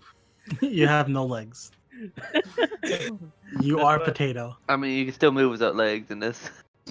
I'll just assume that's a solid 30, and that means he's about 10 to 20 feet away from you.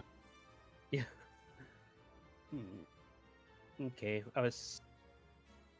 I guess I'm just gonna end my turn right now because I really don't want to attack him because I'm afraid I kill him. Yeah, you might.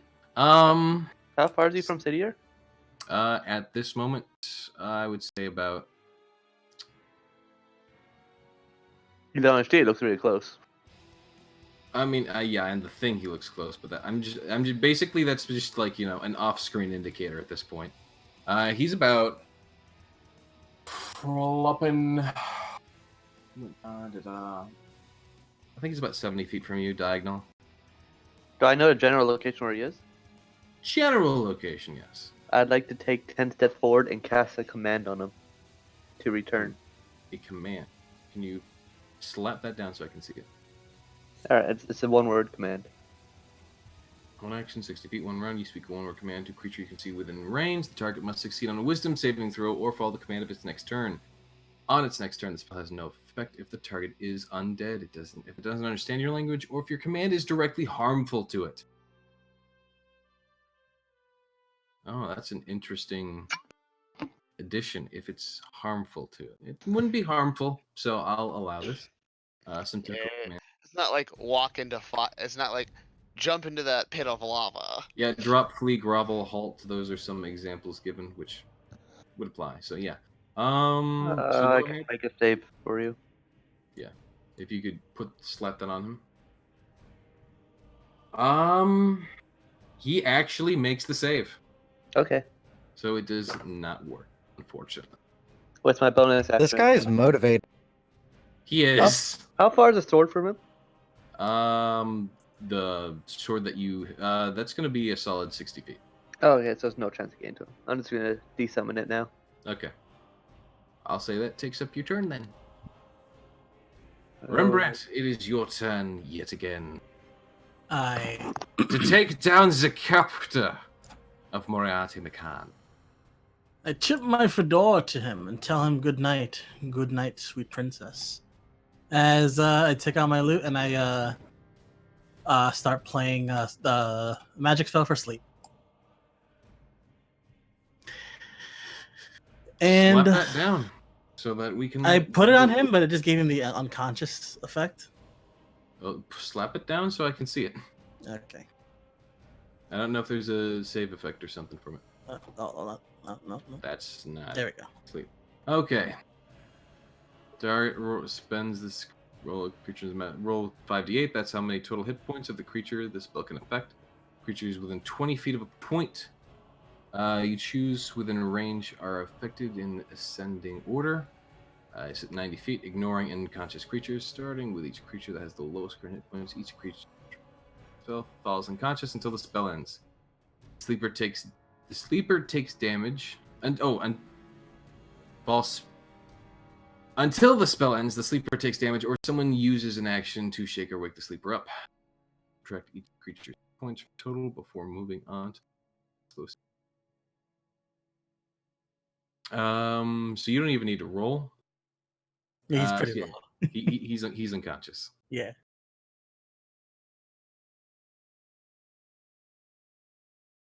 As Rembrandt puts his harp away and says that should stop him. Let's go collect him. Yeah, that would be end of combat.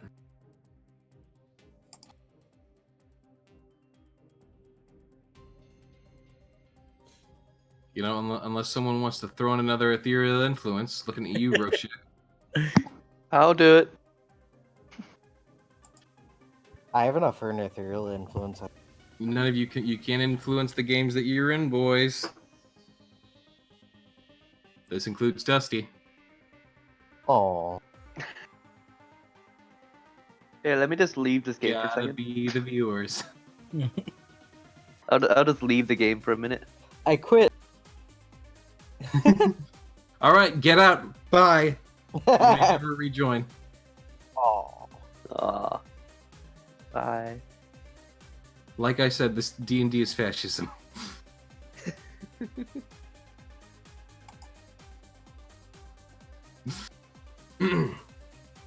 No, but if you proceed, you're able to collect him with his many bleeding wounds. Just for a point of reference, he has 1 hit point left. No, I'm happy with the man cost. We're not getting influence. I'll expend a healer's kit. It's not gonna technically do anything, but just to patch up the bleeding. Right. Yeah. Okay. You are free to do so. Remove it from your inventory. Mm-hmm. And the party once again continues back on its way back to Fortitude, now hopefully making sure that its prisoner is properly tied to the bear. Tied to the bear, remove the armor, remove the dagger, check his prison hole for any more daggers, and Check his feathers. and make sure he's perfectly fine and devoid of anything equipment wise. He stays unconscious for this all, so you're easily able to do all of that. Okay. Also, does anybody want some studded leather armor? Your a party little bloody, does have but- now +1 studded leather armor. This is I plus mean- 1? No. You get +1 studded leather armor. It's not a +1 studded leather armor. It's a +1 studded leather armor to your inventory. Oh! Okay. You can drop it on me, I guess. I don't know about that. I think my Yeah. armor's a bit too large to put on. Also, how much did the medical kit heal that You Kenko? can drop it. It None doesn't, at all. None. It doesn't heal him, but I'm just binding up like the wounds. I can Oh, heal okay. if needed. Basically, it just stops people from dying. Oh, okay. Yeah. Okay. He's at 1 hit point, again, just so you're all aware. We don't need to heal him.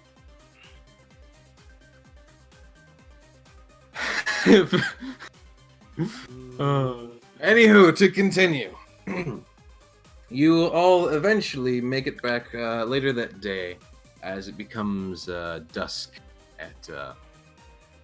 at Fortitude City. The guards, look you over and they allow you all in. They give McCann a suspicious look, but seeing that he is in fact currently looking like a tabaxi, they let him through. Just, they glance at him, but once they're like, oh, he's a tabaxi, surely he can't be the one. He's just so easily able to move past them. This is silly. Eventually you are approached by a guard who is wearing a different set of clothing and armor. Wristforn, you would recognize the colors he's wearing to be as one of the more elite members of the guard crew, and he would hurriedly try to direct you all to where the airship was. He states that there have been a number of issues, but it's finally repaired, but you guys need to meet with the king quickly. Bless me. Graham All right, was okay let's with go. that. He wishes to hurry up and get rid of this goddamn crown, which is tormenting his goddamn familiar. Yeah, Yes, it the is. crown as well as the Kenku, and probably Moriarty as well. But they all he begins running off and he expects you all to follow. So I assume you all start to give chase and move quickly through the city streets. Sure. He leads you back to the main landing area and guard training pit of, the general individuals. On the way there, Eisen, you're actually pulled aside for a brief minute by... you're pulled aside by a hooded individual who you quickly recognize as Delphine. Ah. And she, leans in and she's like, "Did you get it?" Yes. You gotta talk to Elemin, the paladin dude. And then Yeah. she quickly begins to sprint off. "You fox!"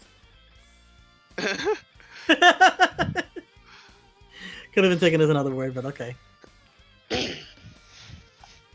The fox is gonna look at her absentmindedly. Mm-hmm. And she quickly runs up to you and she's like, "Give me the money!"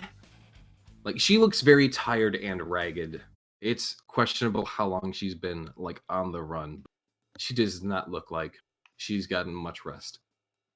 We're supposed to see here 100 platinum, right? Yes.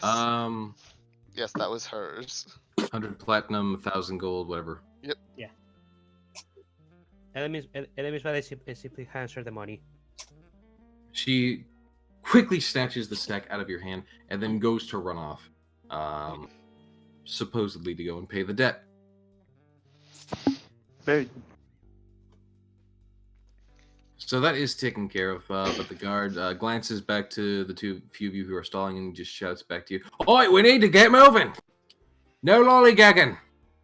Graham will follow it, and he looks for the king. So it's at this point that you're actually moved inside of that major guard area. You would have been pulled aside outside of that, as Delphine would have not been able to survive inside of a large, structured training ground for the town guard. I'm pretty sure, given the town guard's intelligence, she probably might have been able to. Listen, when you've got to make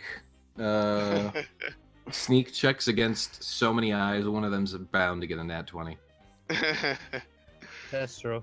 Yes, but all she has to do is fold an ear or something, and they won't know who the fuck she is. No, they're not that dumb. See, Moriarty actually went through a full racial change.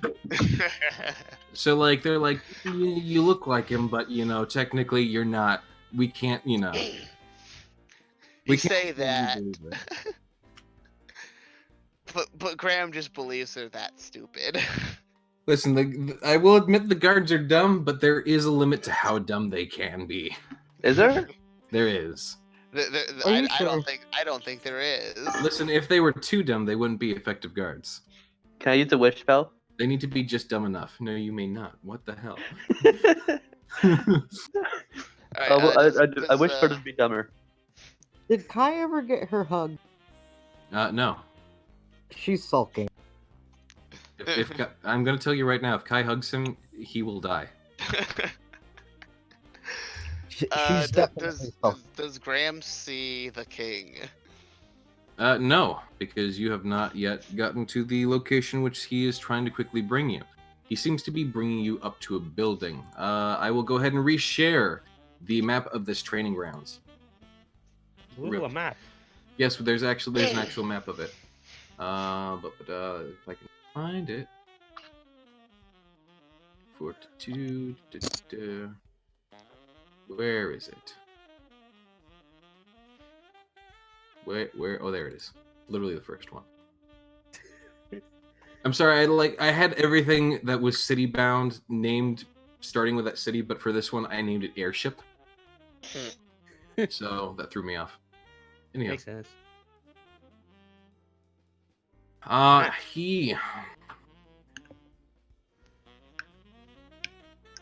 So you would notice that he's quickly running back to number 9 on that sheet, towards this sort of house on the outer edge of the structure wall. As the map puts it, the commandant's house. Commandants. Commandants. Okay. I'm pretty sure it's pronounced commandant, anyways. You're correct. Don't at me. Any. I did at you. Craig, why did you at me? Uh, Yeah. Okay. I'll allow you to affect. I'll allow you to name whoever, Craig. Anywho.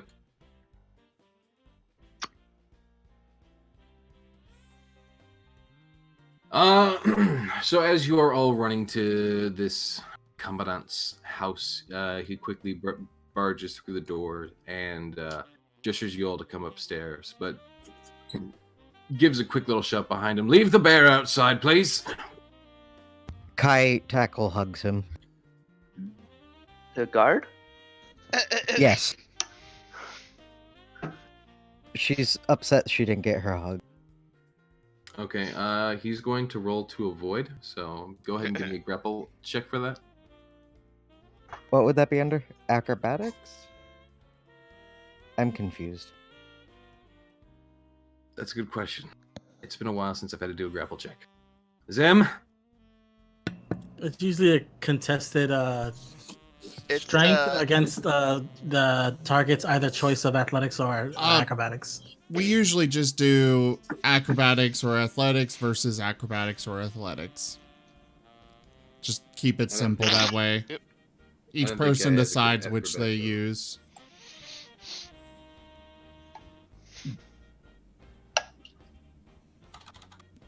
Mopey hug. It's an 8.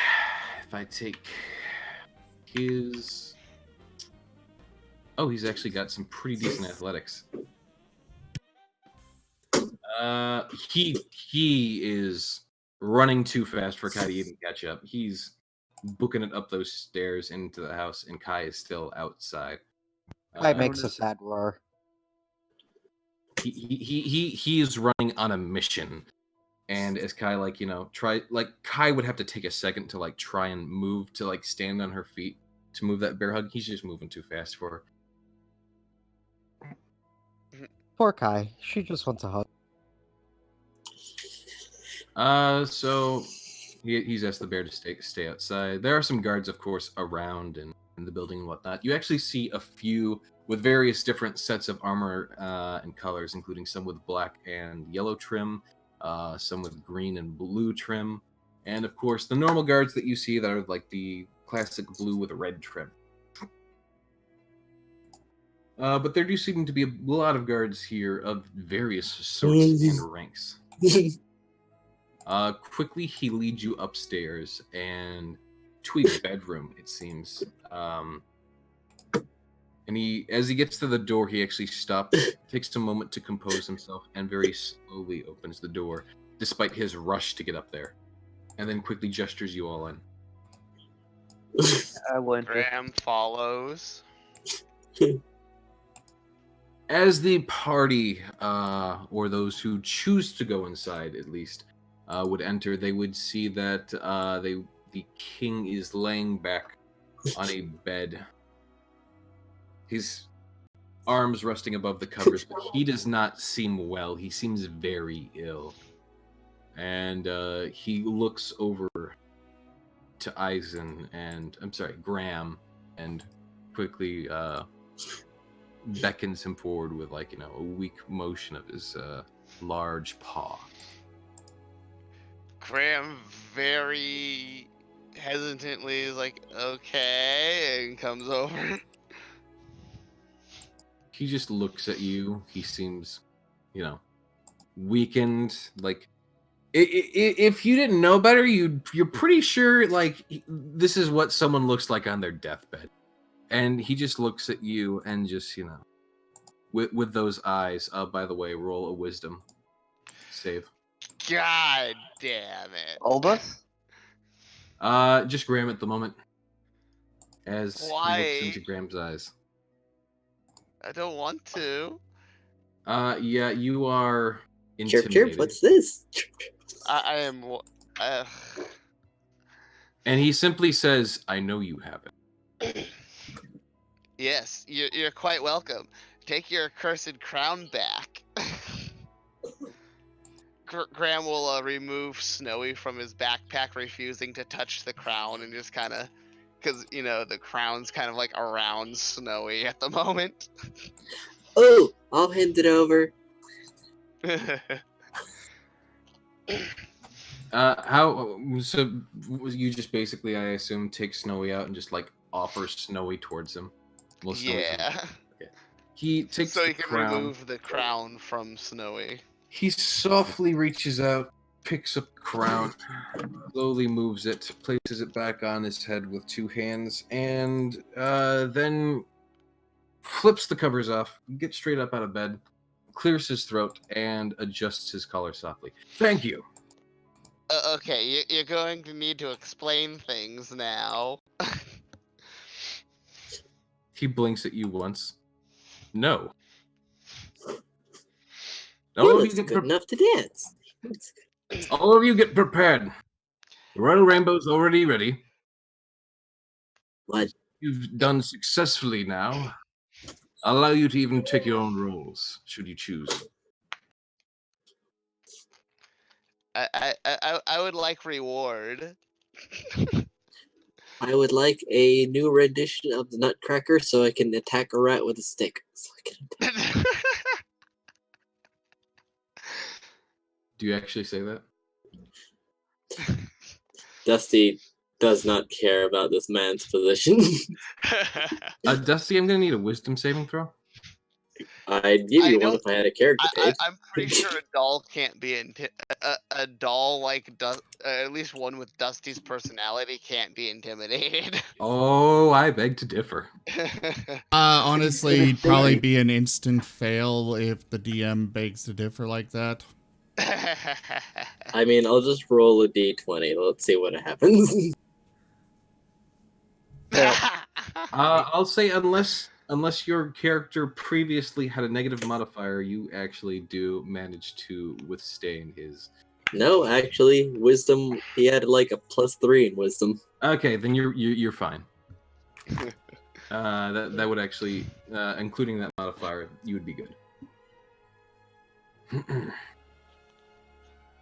So he glares at the doll and just he clearly doesn't like it. I'm a doll. What of it?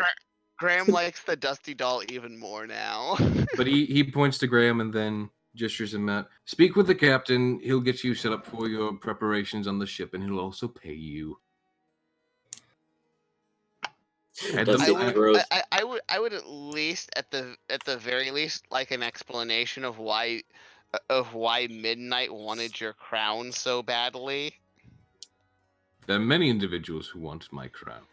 Yes, but he went through an extreme amount of trouble to secure your crown, like an absurd amount of trouble. That he used a fence and a bet with a criminal to try to get it. He wanted it for more than just because it's a crown. The thing is magical as hell. I mean, he was dying without it. Is that crown gonna like implode this fucking city if you don't have it or something? No, dear God, no. No, he just dies. You know, people get touchy about dying.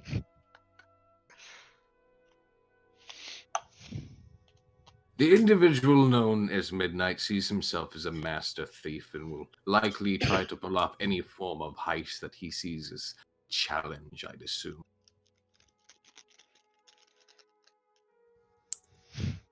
For him, I'm certain this was just an act of pride. But he wasn't the one trying to steal it. He literally just tried to manipulate several people into stealing it for him. He tried to be as far away from this as possible. As long as he has it, he can brag about it. I think that's how it works, right? Well, he was selling it to someone. Oh. Okay. Oh yeah, there was that too. That there was apparently a noble who was going to pay like millions of gold for your crown. Really? Did you find out who? No, we kind of had a problem that almost killed us. Which is why I'm kind of feel like we're owed some answers and explanation. I promised you payment, not explanations. We like that payment. As I said, go speak with the captain. He will get you set up with your positions on the airship, as well as he will distribute your payments as well. I do have one thing here. As part of this, I would like to establish an endorsed by you Ministry of Magic. It would make us doing jobs like this far more easier if we had, official support, because your guards in the city did cause us a lot of difficulty with retrieving this crown. He gives a soft and slow sigh, as though he knows all too well what you're talking about. And then he just kind of gives a backhanded gesture and goes, "All right, if you can speak with one of my housecarls and figure out proper position and place for it, I'll let you do the administration work for it." Thank you very much, Your Majesty. All right, well, I'm satisfied. We'll go ahead and leave. I've got my Ministry of Magic. But the costs for it are coming out of this pay, he says as he points back to you. Okay. Only his or all of ours? Well, depends on how you guys do that. Alright, I guess we talk to the captain now. Yes, so assuming As he none of throws you... his arms up in the air and runs out of the room yelling, "I'm back!" Okay. Graham feels instantly better about about being basically told to go away. The moment So, Kai sees Dusty, she's going to try to hug him. hold on. I Possibly need two. to add in some things into the party inventory at this completion. Let's see. So first off, the party is going to get,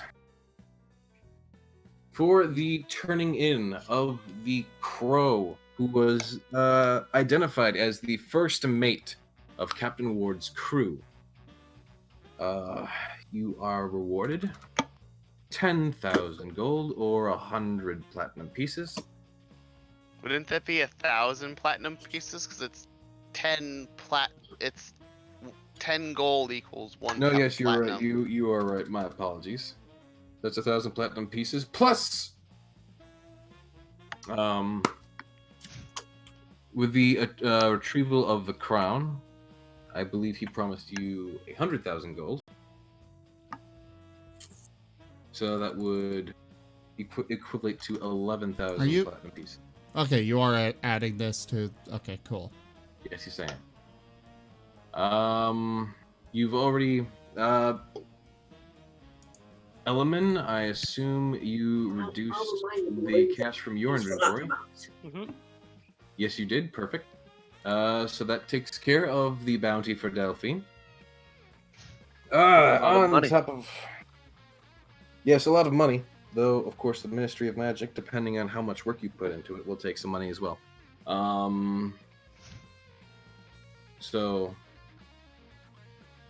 going to distribute all your cash before we start getting into any expenses that would be taken up with the Ministry of Magic. Ristforn, it'll be up to you to persuade other people to put additional costs into it, should they be required. But with saving of the crown, the bounty, I think that's everything you've been unpaid for so far. Well, we already have the donation goal that gives us the guild hall, so that's a lot of the cost already. Yes, you are luckily given a foreclosed guild hall, so you have the building, but it is unfurnished. It's sort of run down. There will be repair costs, but you do have a building at least, and that is honestly the hardest part, especially in a grand city like this. Also, I still need the reef thing with the stats and whatnot. I'll get it to you. So there's Tag is rich. Yeah, everyone's rich. Very Working for the rich. king has its benefits. You have 3 platinum pieces also left over. God, one of your coin purses could kill me. Yeah, good. And for experience, additional experience rewards. So let me go ahead and. How much of my platinum do I need to turn the dusty doll into a bag of holding? Oh my god, are you actually going to? A walking, singing, fearless bag of holding? Definitely. And a bear chew toy. And a bear chew toy.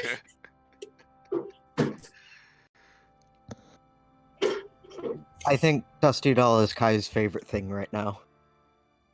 So for Delphine's bounty, that was a normal quest. That's going to go ahead and give. Well, it seems that he is fearless, even in the 6,000 presence of XP. royalty. Great item. For both containing and dealing with the bounty, I'm going to add his experience to this. He was a knife Kenku. No, not a knife tabaxi, knifed Kenku. I'm gonna dance on his beak. So that's an additional 450 experience plus the quest experience award, which as a optional quest gave 5,000 experience.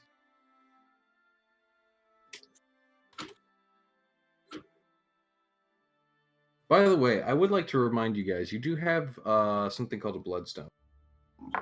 What's that do? You got this a while back. The bloodstone had the ability to, if you took a drop of someone's whose blood you knew was, of the special variety of the people that you're looking for. Just to remind you of your actual quest, you are looking for powerful individuals who. But we can't do that until we manage to identify at least one for sure. Man, I know what you do with that rock. You put it in my mouth. I know you. I mean, there are definitely quite a few individuals that may or may not be, but. Yes, which is exactly why we haven't used the bloodstone, because we don't know. Dun, dun, dun. I mean, any bonus experience from the escape attempt by the Kenku? Yeah, no, that gave you an additional couple thousand experience. Okay. Including the experience you would get from defeating them in combat. Wow. And then the optional side quest of returning the crown. Clinging to that thing with everything I had was totally worth it.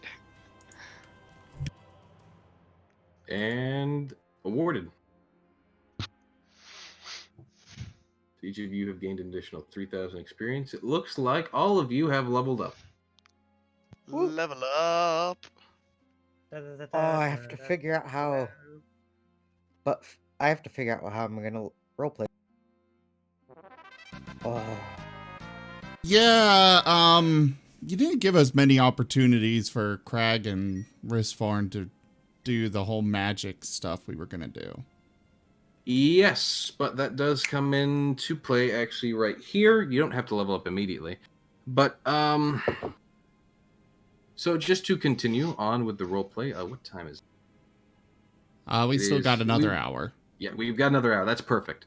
So since we're not going to deal with level up stuff, for now, we're not going to deal with it until next, either after the session or next session, up to you. But for the moment, we're just going to say that you are still level 4 for now. Simply to give you just a little bit more opportunity, because one of the things I was going to also add in here was one of the previous donation goal was to give you assistance with a magic teacher, Risform. Ooh. And so, but all of you are directed towards the captain of this airship, the Royal Rainbow, which I'll go ahead and share that visually with the rest.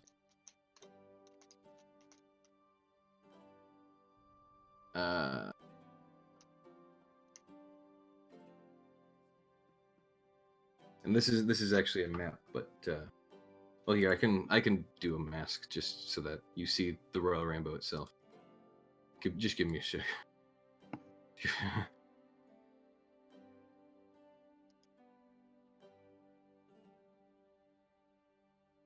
But you would see,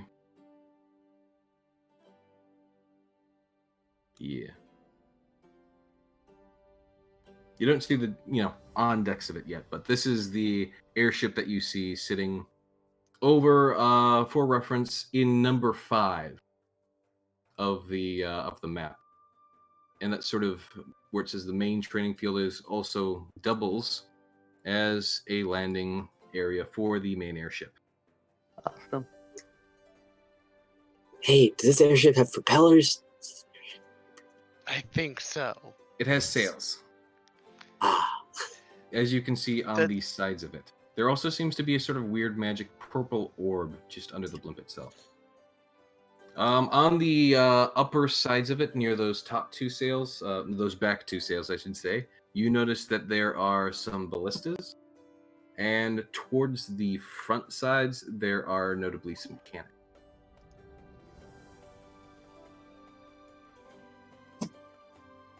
As the ship is basically sitting there with a ramp on board, the party is approached by one of the guards who is wearing the purple trim, who, again, is more reasonably recognized as one of the more elite within the Were grouping these of the guards. guys chasing Delphine? No. No, definitely not. The people chasing Delphine, if you may recall, was Midnight himself, as well as other people. No. I meant the guards that were chasing Delphine. The ones that were hunting, like hunting her down, almost like as if they were using magic. What? The Quabara dudes back in the prison during the prison break. Oh, no. Those are something entirely different. Okay. Those aren't even the same race. But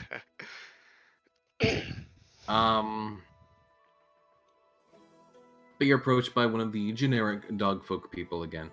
And he walks to the party and he's like, "Oi! So the king has given us order to allow you to pick some of your roles on the ship if you choose to have any."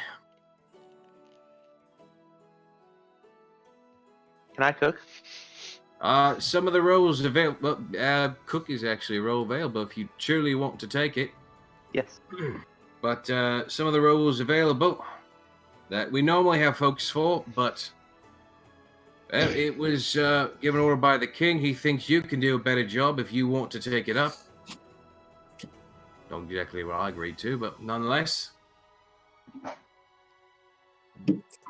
The following roles are the ones available should you be choosing to take them.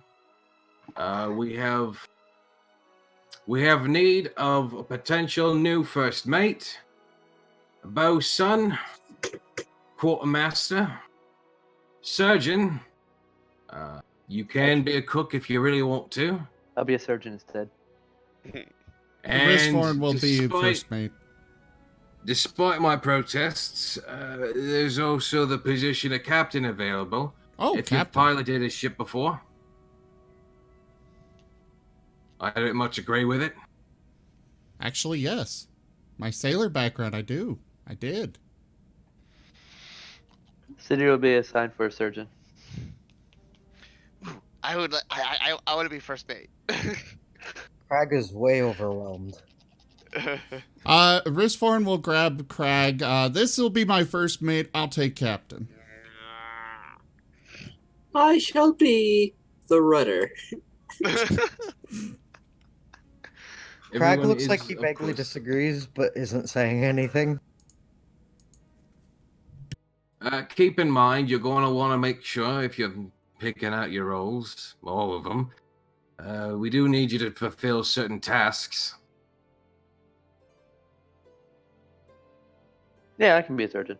The captain's going to be needing to demand the respect of the crew.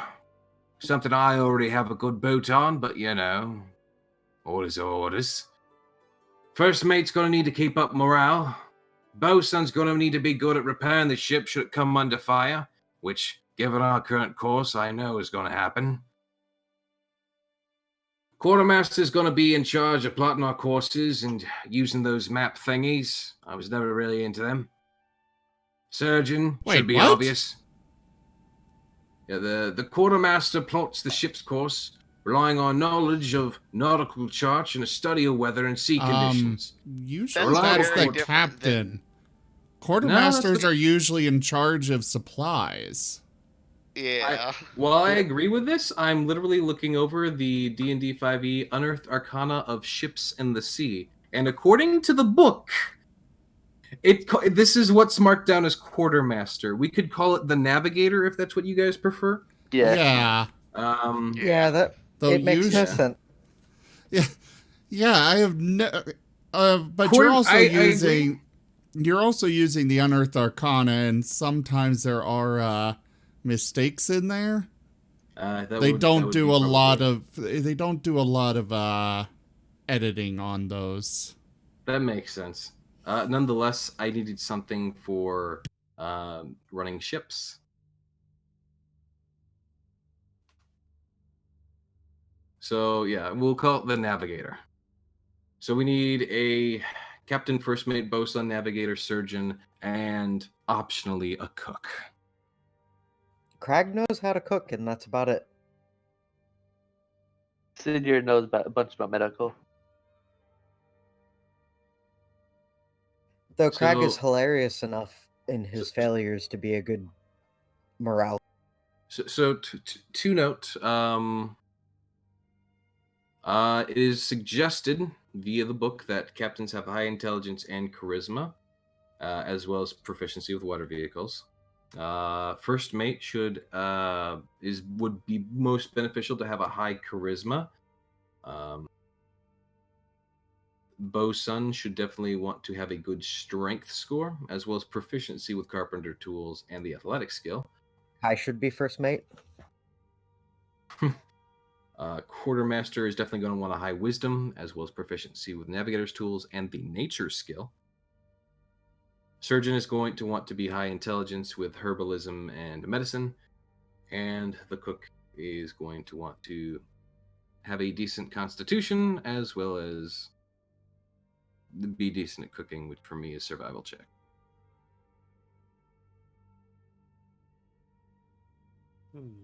Should that have any impact on your decision making? Risforn's got a 20 in charisma and a 16 in intelligence, so he's got the ability score qualifications as well as proficiency with water. Hold on. When the fudge did you get a 20 in charisma? Level 4. You chose the ability modifier. Yes. Okay, that's fair. Because you mentioned a possibility of earning the Magic Initiate, which is what I normally go for at level 4. Right. So. Fair enough. There has to be good roleplay behind it, but yes, that is true. I will always be offering feats to be gained via good roleplay. It's got to be pristine, though. Telling you. Anywho, as you are given this decision to be, basically choose your roles and whatnot. Risthorn, you are approached by a rather tall gentleman. He's got sort of a yellowish fur, some spots, two sort of like little stubby antlers on his head. You're not sure you've seen anyone of this race type before, but he leans a very long neck down to you and adjusts some glasses as he looks at you and says, Are you the individual who's creating a ministry of magic? That I am. You may refer to me as Archmage Risfawn. Archmage, he says as he softly squints at you and eyes you up and down. You don't look much like one. I prefer to set my own trends for fashion decor. He just... One sec.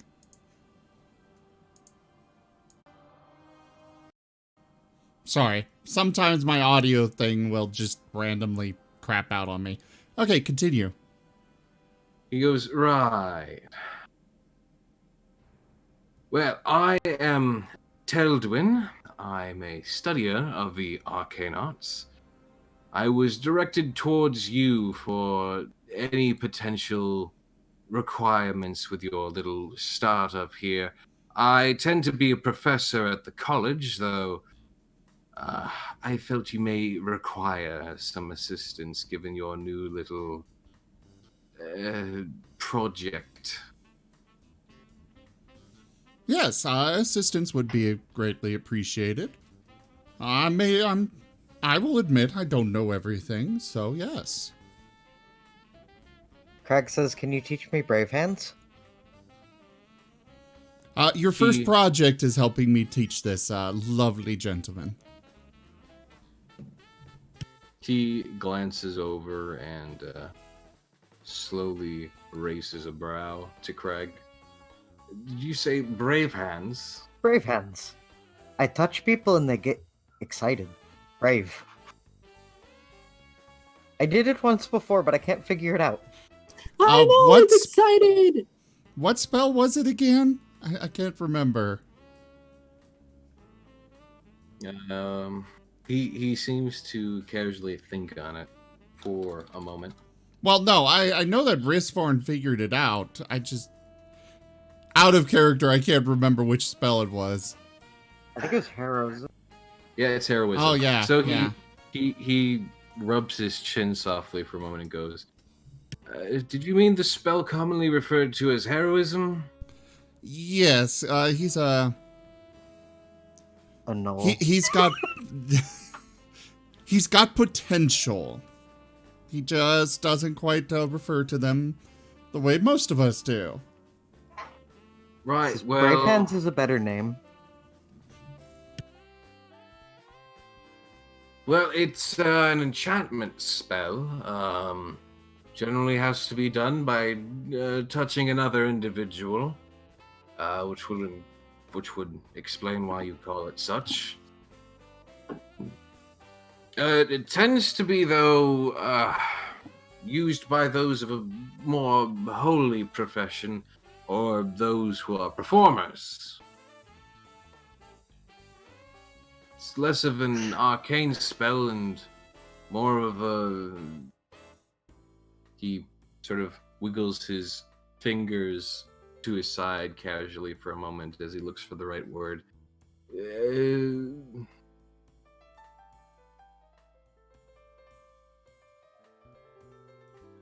Induction? Is that the word I'm looking for? No. Either way, it's not commonly a spell used by arcane wizards. Crag just grins expectantly.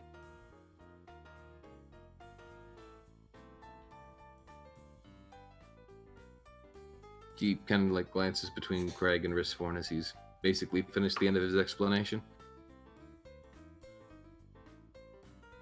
Well, he seems to have a bit of uncontrolled magic, so to put it. Commonly referred to as, wild magic. He opens his mouth for a moment and then gives a slight nod. Right, wild magic. Well, even wild magic itself is more controlled than one may expect. Wild magic itself is simply a process by which one produces mana to cast their spells, which can have wild side effects. It doesn't tend to change casting at all. It's more systematic process of how one obtains the mana to do such casting. The requirements to cast are very much the same, though. Crag stares blankly.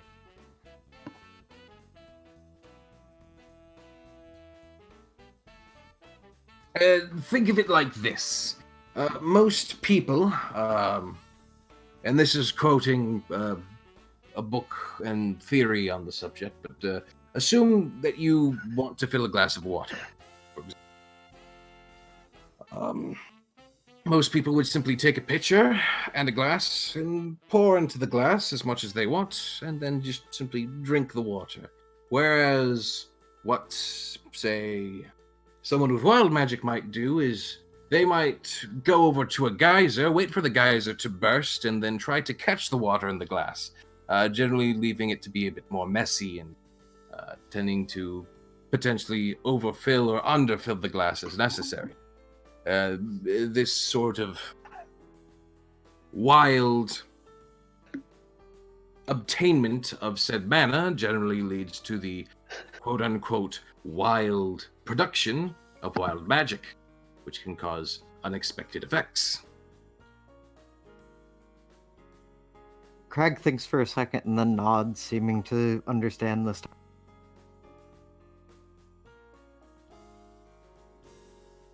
So you still need to understand how to properly cast something. It's more by the means of which you obtain the ability to cast it. That's different. Crag says, I can cast loud noise. I can also. It's called Scream. He blinks at you a few times and says, well, there's many spells that can create loud noises. He says, this one makes loud noise when someone walks on it.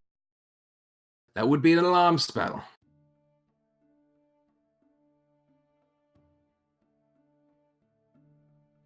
Yes, I've been explaining a bit of stuff here and there to him, but, it's, trying to get a basis to start. My magic has always come from, I've just always had it, so trying to teach somebody to get into it, I'm not so familiar with that. Right, well, proper training, indoctrination, it takes its time, but with enough practice, it's fairly easy. It's my understanding this airship will be headed to Elra, correct? Yes, out of character, I hope so, but in character, yes. I don't remember. Yes, it Yes. is heading to a place called Elra. Isn't that where the author of my encyclopedia books is from? Yes, that's why you were so excited to go there. Yes. I'm still missing... Actually, am I missing any? You should be missing one or two. I'm missing book 5. 1, 2, 3, 4, 6, 7, 8. Yeah, you're only missing book 5 then. Cool. Which one was 5? That would be the only class of magic not there. We've got conjuration. It looks like it would be enchantment. Yeah, right. That's right. Because Greaves didn't want to give up his enchantment book because he uses that one a lot, actually. Yeah. Especially now that he's got that deal going with those kobolds, for those of you that recall. Alright, well, yeah. Shall we, well, the guild hall's probably not set up yet. Speaking of, we'll need to make sure that somebody is, started work on reparations there. While we are away from the city. Much to do, yes. Crag is trying desperately to cast alarm spell to show off. Craig, I believe you can cast alarm spell. I think that's something that you actually know. Alright, I've cast alarm spell and I'm showing it to the new wizard. Yeah, you cast it on every object in your in room, remember? I probably have a good grasp on that one. You, He casts alarm spell on the robes of the wizard and smile. do you do it so it's audible or not? Yes. He looks to you and then gives a light nod and a small smile, and then seems to do something that stops it with a wave of his hand. I don't Crag looks very think. excited. I think we established that the Crag cannot actually cast it for the silent part.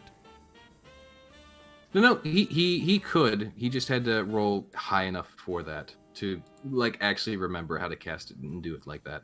But he was able to do it a few times like that, so he can choose to do it either audibly or only as a mental alert. I don't think Crag remembers that that's a thing right now. He's just too excited about wizard.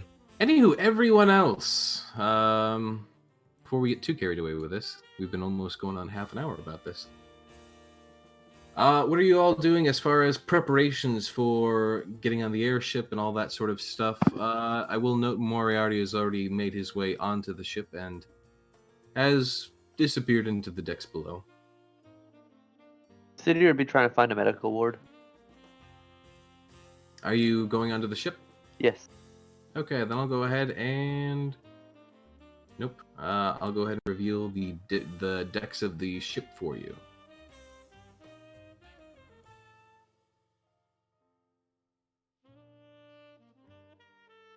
And you may go ahead and I'll place you on the map.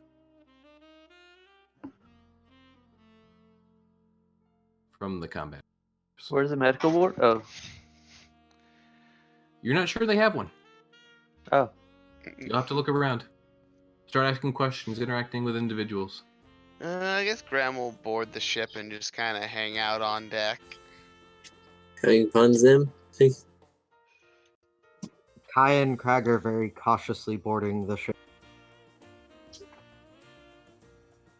I will note. Unless Risforn stops him. I will note for size reasons. Please treat the ship as though each square is 10 feet instead of 5. What did you say, Crag? Crag gets distracted by the ship, so him and Kai are cautiously boarding it unless Risforn stops them. No, it's fine. We've got other... We can start the training later. Now, you, to the ship. What was your name again? You're asking the, Professor. Yeah. Telder. Yes, Telder. So... We will definitely appreciate your assistance on this trip. I've spelled it out in the chat. Okay. I will need to find a good steward to manage the guild hall while I am away. Do you have any recommendations on that? He thinks for a moment. No, I can't say I know anyone competent enough for that now.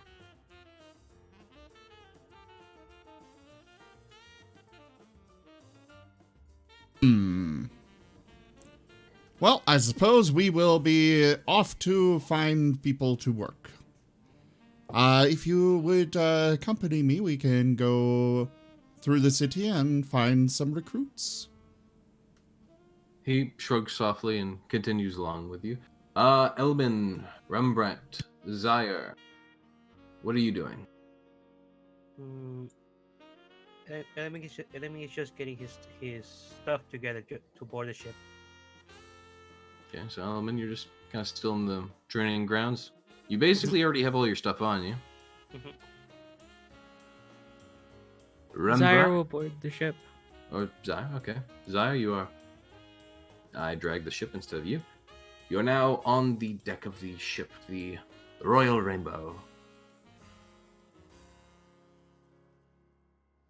Or so it is called.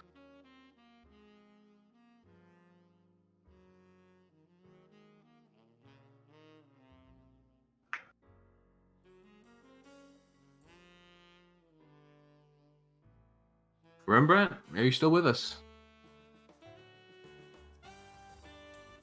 Is he still with us? I don't know.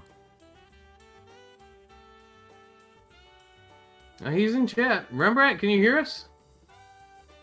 Rembrandt, take the doll. Can't actually see who's in voice on the Discord because my Discord is broken. Yeah, Rembrandt's for some reason. He's in here. I don't know what he's doing. Also- I don't know what's going on. Jaffer, I like that idea.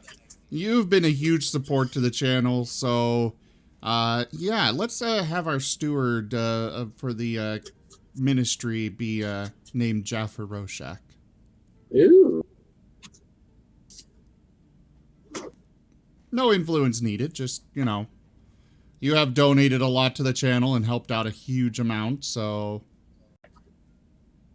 Very well then. Jaffa Roshak will be the attendant to the Ministry of Magic once he has been found in the world. I hope you don't mind adding a volley to the world, because that's what he is. Oh no, absolutely fine with that. Though it's going to be up to you to make the race card for the Avali. I don't think we'll worry about stats. At least I hope mean, we're not going to have to worry about combat and stuff for that. You would hope, but, you know, I'm not putting it past. Well, if you're planning it, give me warning and then I'll make it. Okay. Fair warning. Your Avali may be involved in combat.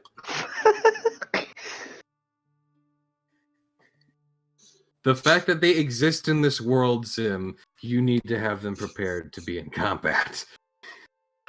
Don't we already have them as a custom race? So someone made one already. Not an If we already Avali. have them made, then it's not a problem. At least I don't think I've ever made an Avali.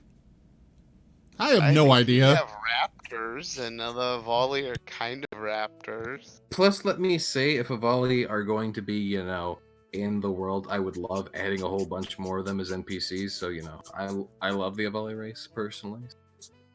I was there for part of the development of that race. Jeez. Jaffer here actually made the Avali mod for RimWorld. Nice. I mean, I'll hey, make the token. if he wants to go above and beyond, I'm okay with someone exterior making the race mod for D&D. Well, I'll just put together stats for him. Right. Okay.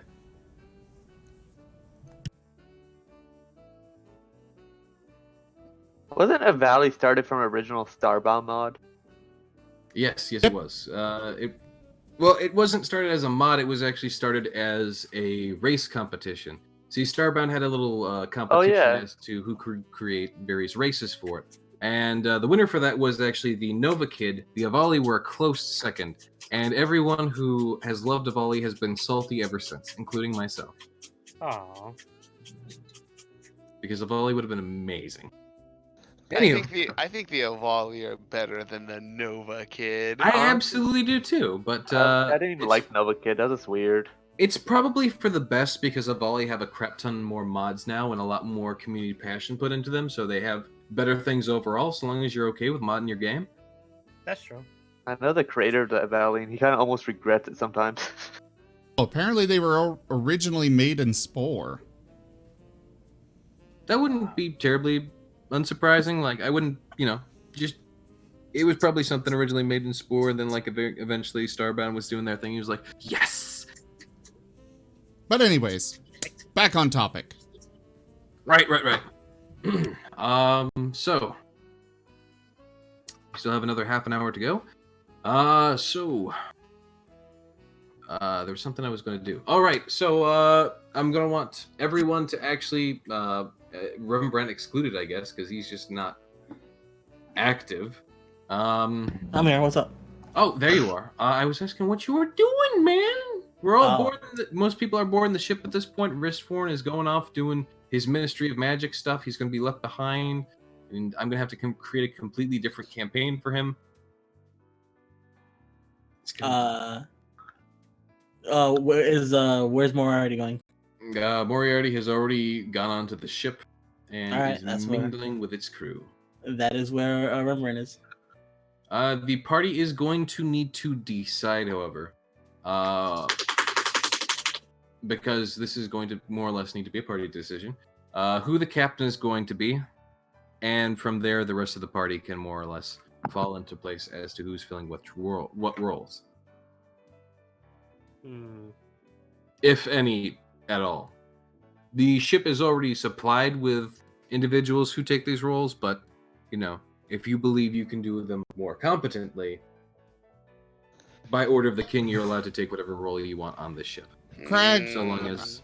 I like it, Craig, but, you know, I think Rembrandt would make the better first mate.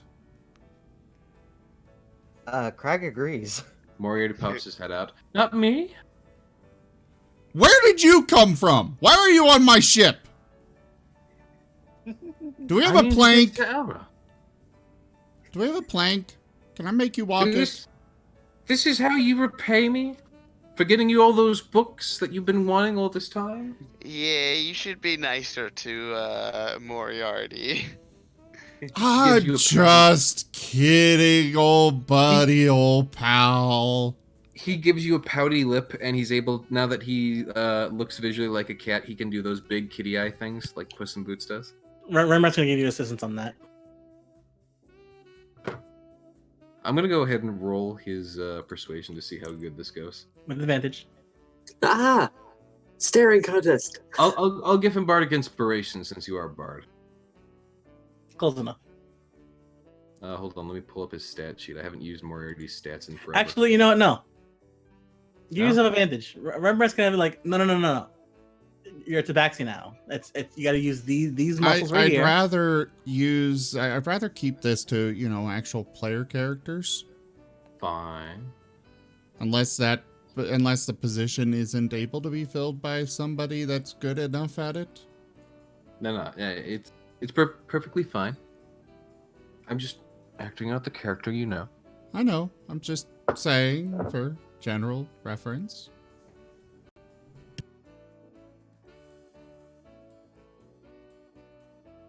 He's still hitting you with cat eyes, though. We do have somebody you in can't- chat that would like to use influence for the cook, unless somebody else wants it. I'd like to cook. Who said can I see that? what the Craggy. Craig wishes to be the cook. There For can some be more than reason, one your cook. for some reason, your voice sounds very different suddenly. But for But yeah, we reference, could because- have. We because could it- have you- multiple. Yeah. Too many cooks. You could have multiple cooks, probably multiple navigators, and multiple bosun as well. I don't think. Well, I Ram don't can think we'd actually need do multiple anything. navigators.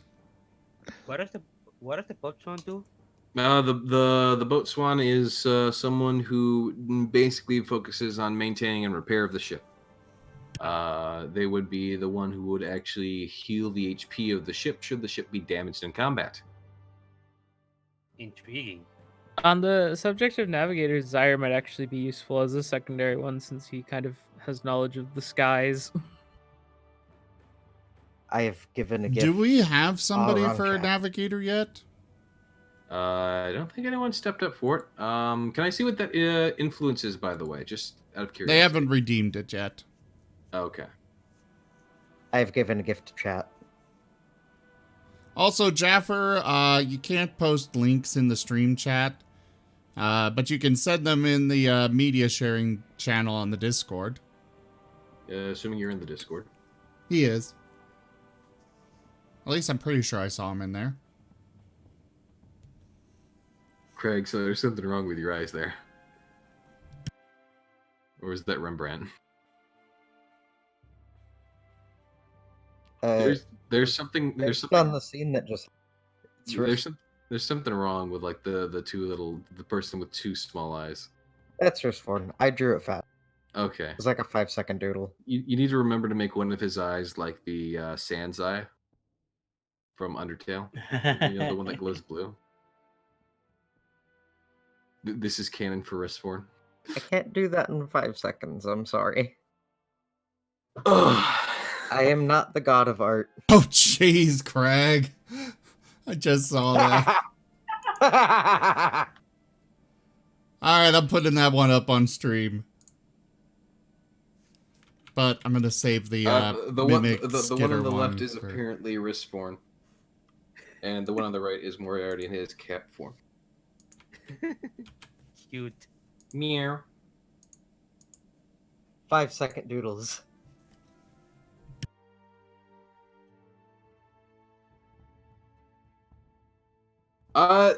Soros rifle. It actually does have a parrot because Element has a crystalline parrot.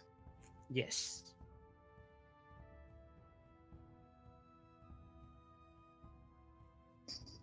Yes, that's correct. So there actually is a parrot. Mm-hmm.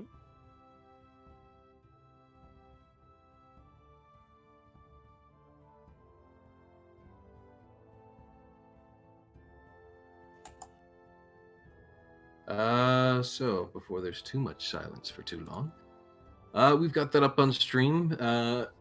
Thank you, Craig, for all the art you always provide. It's always beautiful, and we always love it. And I wish you would do it more. Craig is going to go up and touch the purple thing. It feels very warm. In fact, it's hot to the touch. You may or may not quickly pull your hand away.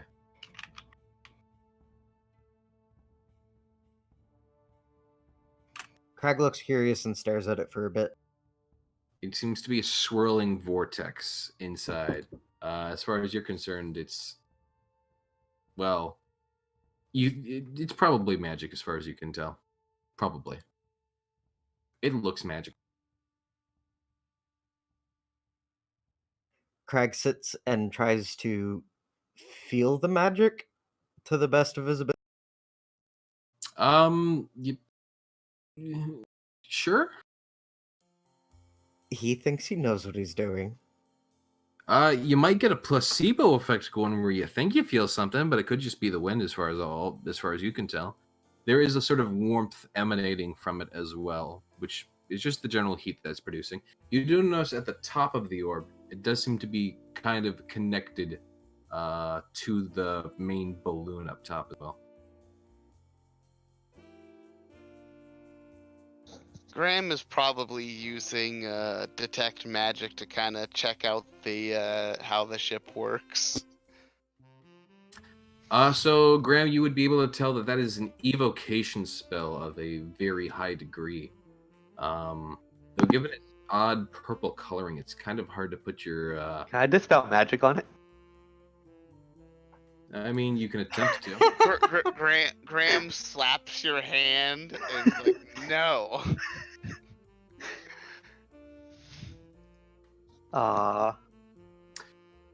Do you recall those orbs you got way back in the Manor of Estebar? Yep. You feel like it's kind of like those, where it was basically a contained fireball spell, but this is definitely something different. Okay.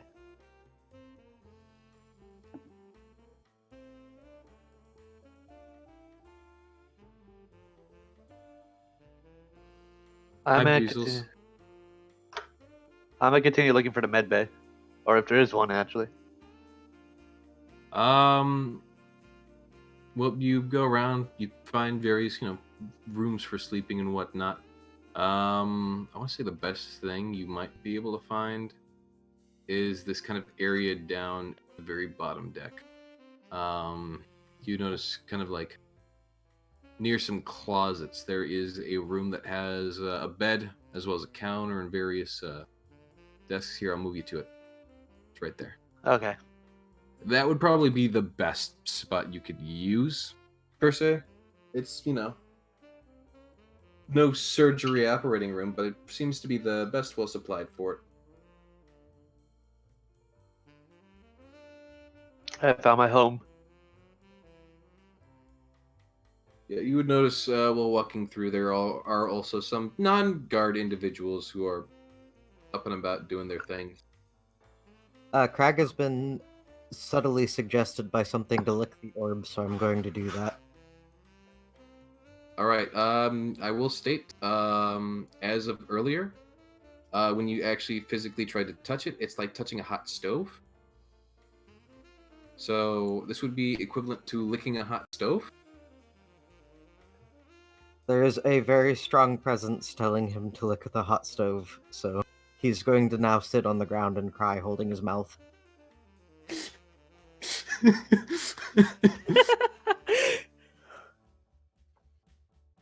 The guards just like kind of look at you, and it feels odd to be, given that look from these guards, but they clearly think you're stupid.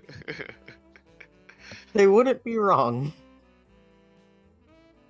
But I mean, just to put into context, these are the town guards that you've been dealing with this entire time, who are looking at you like you're stupid. Crag just wants to be one with the magic. Crag is not very intelligent. Despite his intelligence score. Zyre's gonna volunteer himself for the position of navigator. Right, so Zyre wishes to be navigator. Have we chosen a captain yet? Risforn. Risforn has put himself up as captain. Does anyone dare contest? Nope. I like how you worded that. With no one contesting the fascist Risforn to the position of captain. What is that supposed to mean? I mean, this isn't.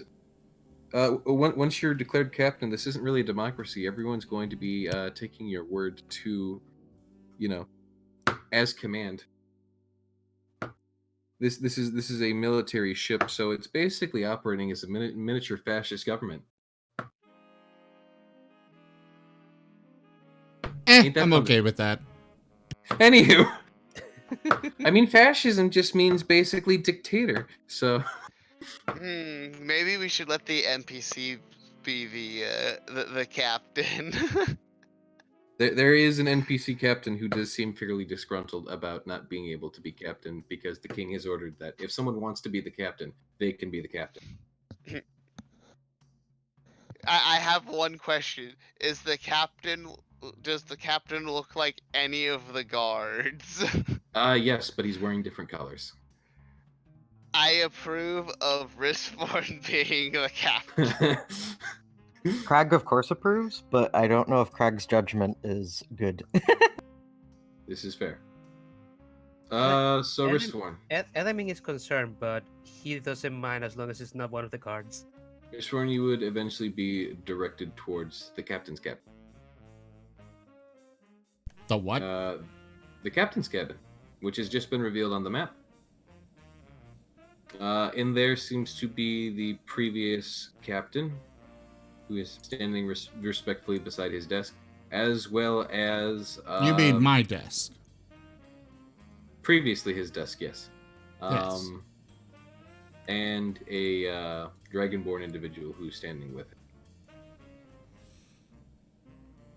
Ah, hello! He just kind of stands with his hands folded around about waist level as he kind of stands up straight for you. Right, are you the one they decided to take on the captain role? That I am. Right, get to it then. They're gonna be needing your guidance out there. You'll be choosing when we cast off as well.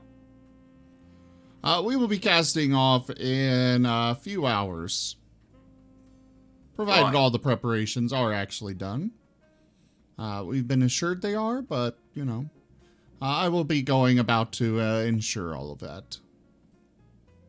We took much time making sure that this ship was ready to sail. You're welcome, of course, to look as much as you like. You notice that there is a sort of central pillar in that room, kind of directly beneath where the Where orb Crag is crying. Yeah. Rishforn could probably softly hear Craig crying directly above him.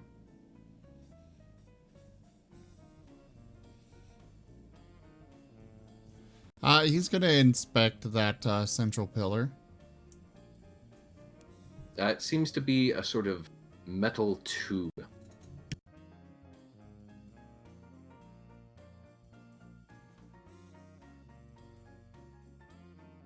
Are there any mechanisms or anything on it, or is it just a tube? It's basically just a metal pillar with a sort of a large sort of base and a large sort of top that's around it. That's mainly made of various woods and metal itself. The main outer area is wood, but like the inside of that sort of protective barrier is as well. Maybe we should have had them teach us about airships before we took over. That is good to know. All right. I will, of course, appreciate your assistance, provided you are still staying aboard the ship. Of course, this is my ship. Captain goes down with his ship, even if you're technically the captain now. Very good. Not to worry, I won't be too pushy about everything. I have sailed I'm just kind of wandering through the cabin, looking over various things. I have sailed multiple water vessels before, though this is my first time aboard an airship. It's not terribly different, I'll tell you that, as long as you keep it upright. So you're saying I should not be doing any aileron rolls?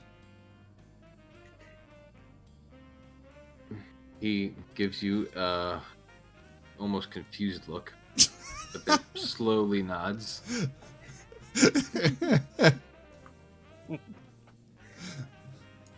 All right. Well, I must be off into the city for a short while, but I will return soon. He gives a slow nod, right. Alright, and now I'm headed off to find my new steward for the attendant steward. Right, as you are going about your business to go off the ship, you actually notice that they're bringing your Kenku bounty aboard the ship in some iron bindings and chains.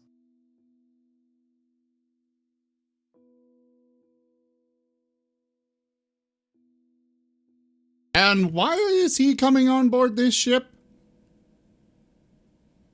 And the guards transporting him look to you. Oh, well, this one, technically, is a criminal of Elrond law. Oh, joy. So he's going to be processed under their jurisdiction, I believe is the way. You notice that he's being transported by two of the guards in the green and light blue, which I believe it sort of leads one to believe that they are slightly more competent than the normal guard. Did you make sure to clip his wings at least?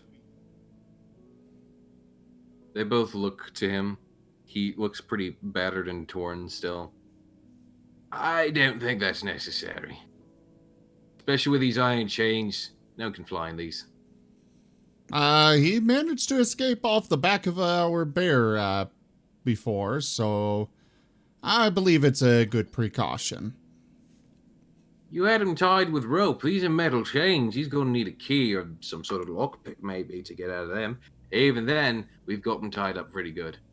You would notice that he can barely move in the chain binds. He can walk, but that's about it. Besides, what's he going to do? Jump?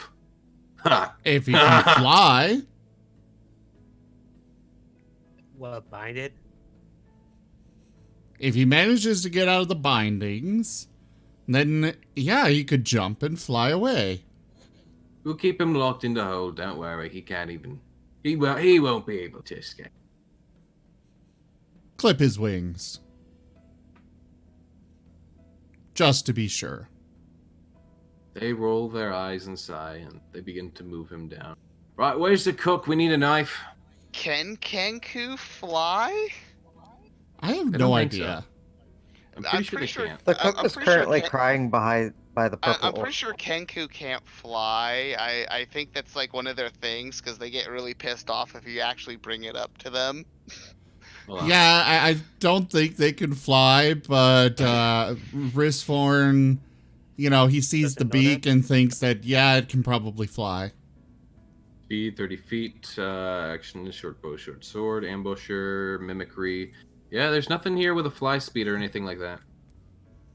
So I'm pretty sure they can't fly. Dun dun dun. Maybe they could fall with style though.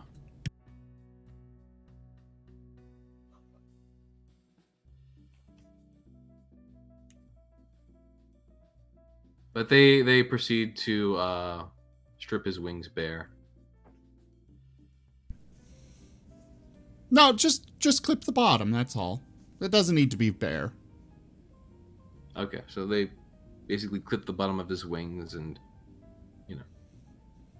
he looks a bit more ruffled and roughed up, but And that otherwise is for attempting to escape from us before. the Kenku just softly glares at you. If you wish to continue glaring, I can make your stay aboard this ship much more unpleasant. He slowly glances away. Are you sure you're not a bad guy, Risthorn? Welcome to the fascist dictatorship under Risthorn, everyone. There's a reason I have used my word choice. I think we might need to start a mutiny and maybe lock Risthorn up because I think the power's already gone to his head. Oh, hey, don't worry. There's actual mechanics for mutiny. He is only dealing with a prisoner. And somebody who... in an unusually cruel manner. To the Graham who currently still has Snowy with him. Yeah, but Graham's not on the top now, if deck. Risthorn takes Graham and chucks Snowy off the side, Graham won't care what he's doing to the prisoner. That But moment when Risthorn Snowy doesn't know just that. straight up, Snowy just gets yeeted off of a ship that's 500 feet in the air. All right, so let's go ahead and continue. Risthorn, well, I guess we got wrap 3 up minutes. now. Risthorn is going to go into town and make a very important purchase. Right. I'll start working out the costs of your Ministry of Magic in a bit. Depends on how. I assume you're going to want to spare no cost. He will do a moderate fanciness. We'll discuss it in PM later. Okay. However, the very important purchase I was going to mention. What's a captain without his captain's hat? Oh, no. Are you having this made by a fine tailor? Are you having it done up? But of course. All right, which tailor are you going to, though? That's the question. He's going to go to a high-class one. He's got the money so for it. You're going to go uptown to the market, and they're going to give you the biggest hat that they have, because a captain is always judged by the size of his hat. And let me take a look.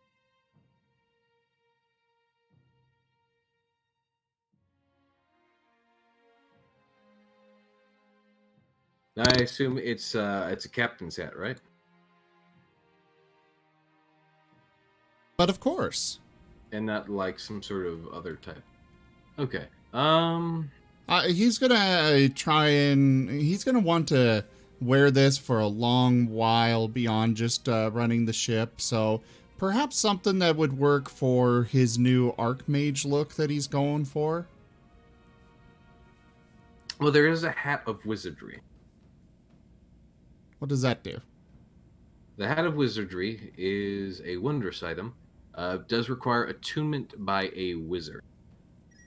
Well, I'm going to become one soon. The What? antiquated cone-shaped hat is adorned with gold crescent moon stars. While you're wearing it, you gain the following benefits. You can use the hat as a spellcasting focus for your wizard spells. You can try to cast a cantrip that you don't know. The cantrip must be on the wizard spell list and must be a DC 10 intelligence arcana check.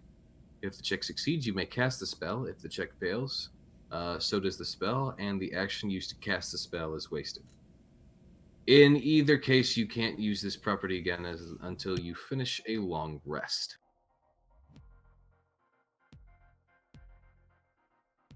So it works passively as a spellcasting focus, but once per long rest, you can use it to cast cantrip that you don't know. Meh. As long as it is a wizard cantrip. Meh. Also, we do have ethereal influence. My hat is so amazing, it can only be described as indescribable. Okay. Sure. Well, then this is an indescribable wizard hat. But I'm not going to bother with the wizard hat portion, because, you know, that's not very worthwhile to me. So I'd like the wizard hat then. Well, you're not here. This is true. Also, you're not a wizard. No, but it's a fancy hat.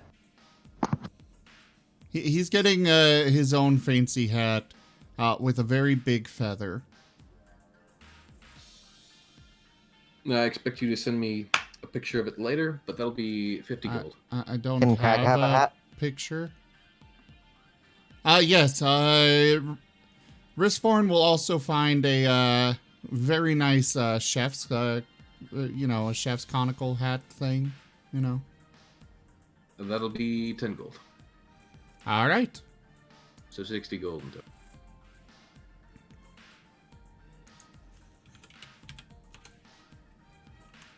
Where are you shopping that kind of hat is 10 gold? Oh, I'm getting it. It's going to be silk and very well made. He's literally going to the fanciest place Fortitude has to offer for it. He's got the money. Appearance He believes he does. is at least half of the battle, you know? Crag is currently crying in front of a purple orb. I still don't know why Crag's crying. This is true. You should ask him. Because he licked something hot. And But I'm not lost there. all sense of taste. Yeah. But I'm also not there, so... Graham pats Crag comfortingly. For the end of the world spell, press Control, Alt, Delete. So, anyways, to finish up, as the day starts to slowly come to an end, the airship will start to take off, with the party in tow, as well as the Kenku prisoner yet again seems to be continuously brought with the party. The airship slowly starts to lift up into the air and points its sights to the north, as slowly the sort of swirling in that purple orb seems to grow, lifting the airship up. And the sails then unfurl and start to catch what wind there is to assist them. And slowly the ship starts moving forward, as gently as though it was on the sea, but as though there were no waves to make it rock or wave. It's a very nice feeling, especially for you, Rishforn, who's done a lot of sailing with all the rocking and waving. It just feels so calm and peaceful. He's more at home on a rocking ship than he is on solid land. Especially because, I mean, he's going to be upset, though, here, because he can't just, strip down and jump into the ocean for some food, but... I mean, you can.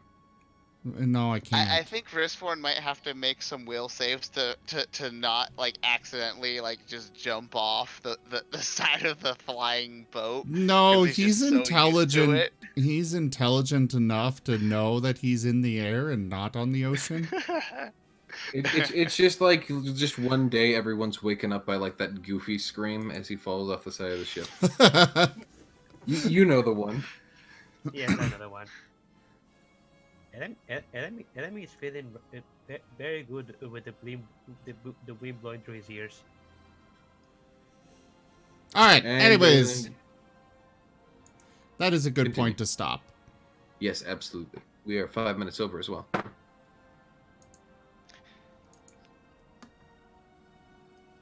All right, everyone. Thank you all so much for joining us this evening for the return of Tales of Miraleth Dungeons and Dragons. We will be back next week with more, hopefully. I will be back tomorrow for some Borderlands 3, followed by Wargroove. I hope to see you all here for those. RimWorld will be returning on Friday, but please do come join us this tomorrow for some more great entertainment.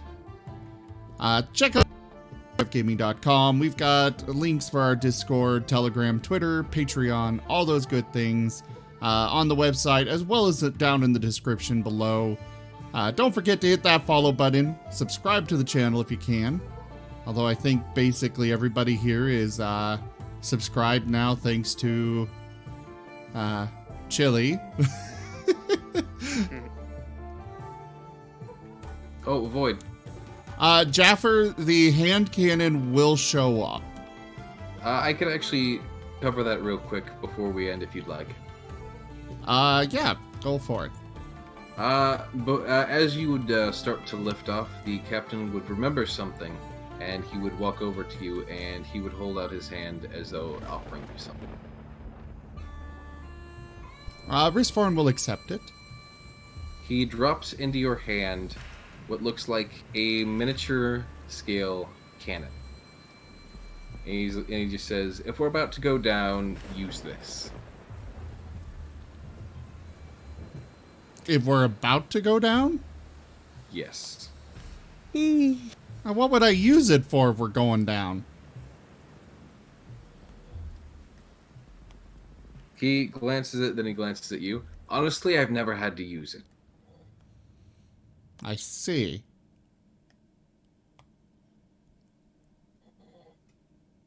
Apparently somebody fell asleep.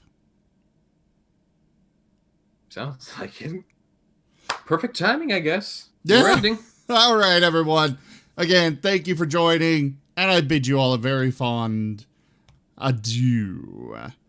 Nexus, I'll need to talk to you about that on Discord, or you can talk to Chili directly on Discord. But yeah, see you all next time. Bye. Good night. Bye.